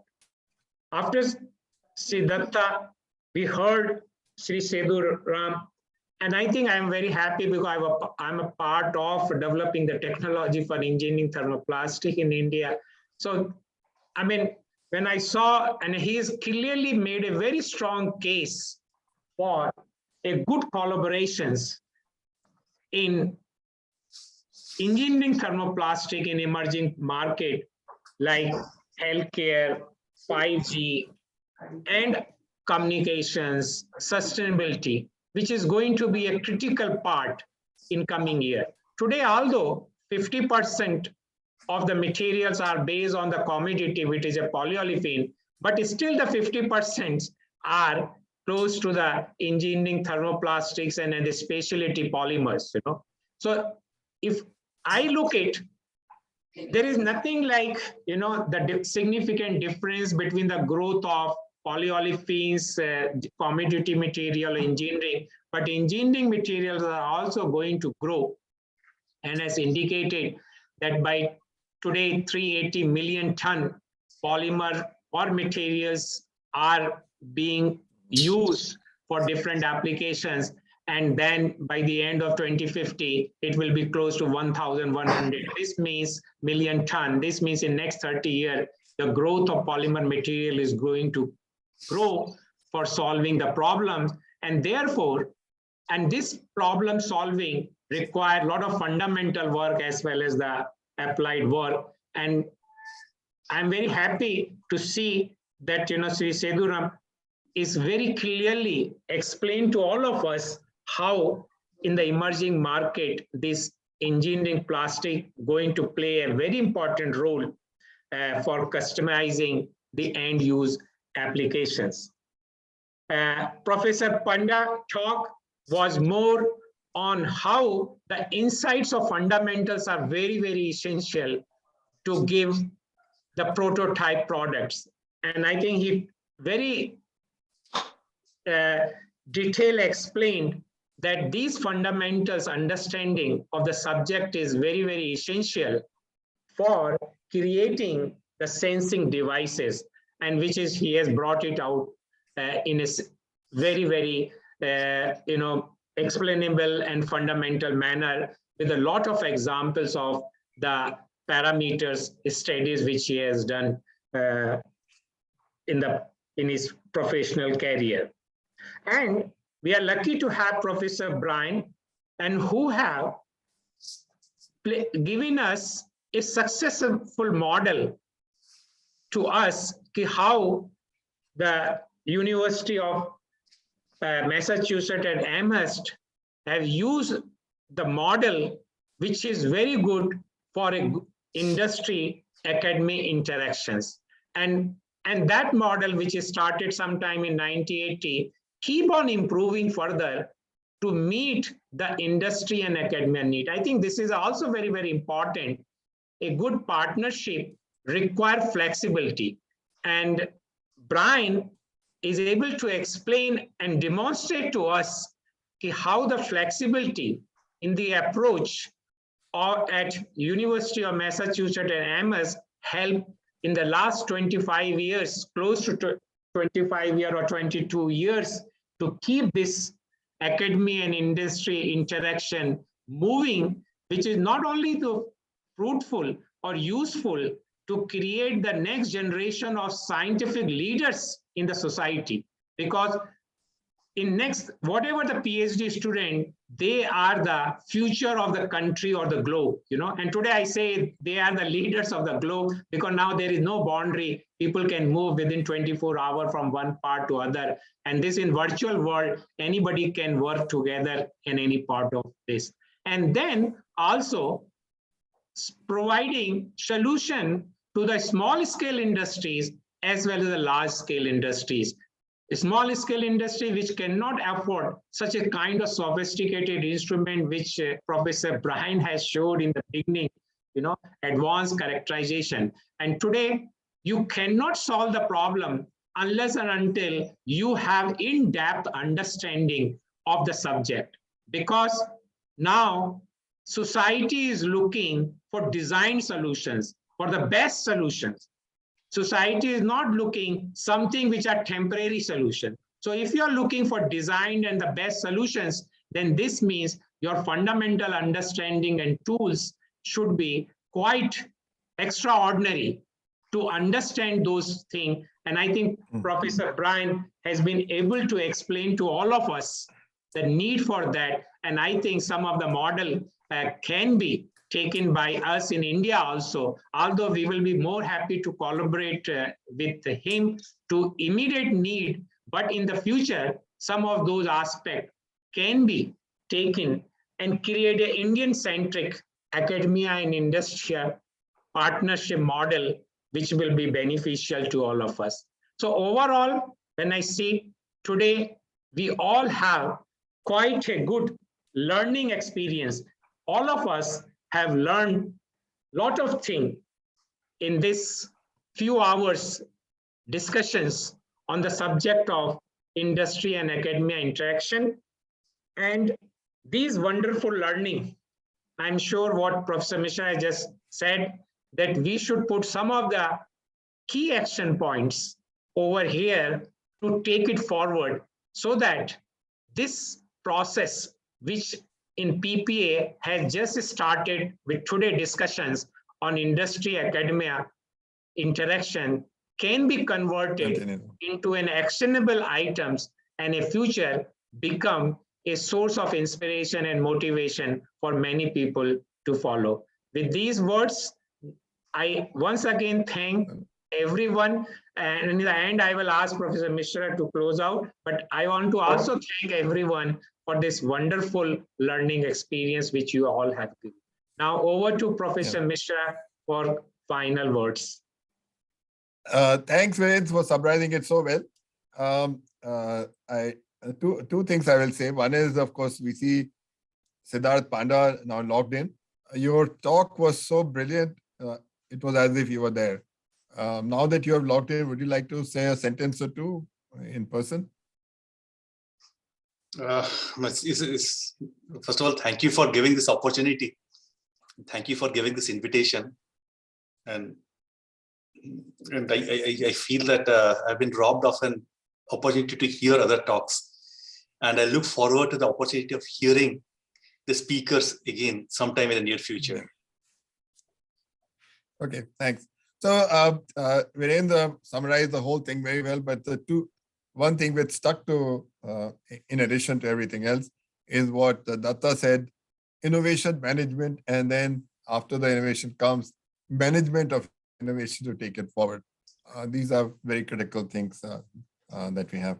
I'd like to close by thanking all the people who were behind the scene and also participating. Anup Ghosh, Arup Bhattacharya, Surasarthi Bose, Biswajit Panda, they did a remarkable job of making sure that everything worked perfectly. And Sushmita from IITACB, who managed all the back-end work.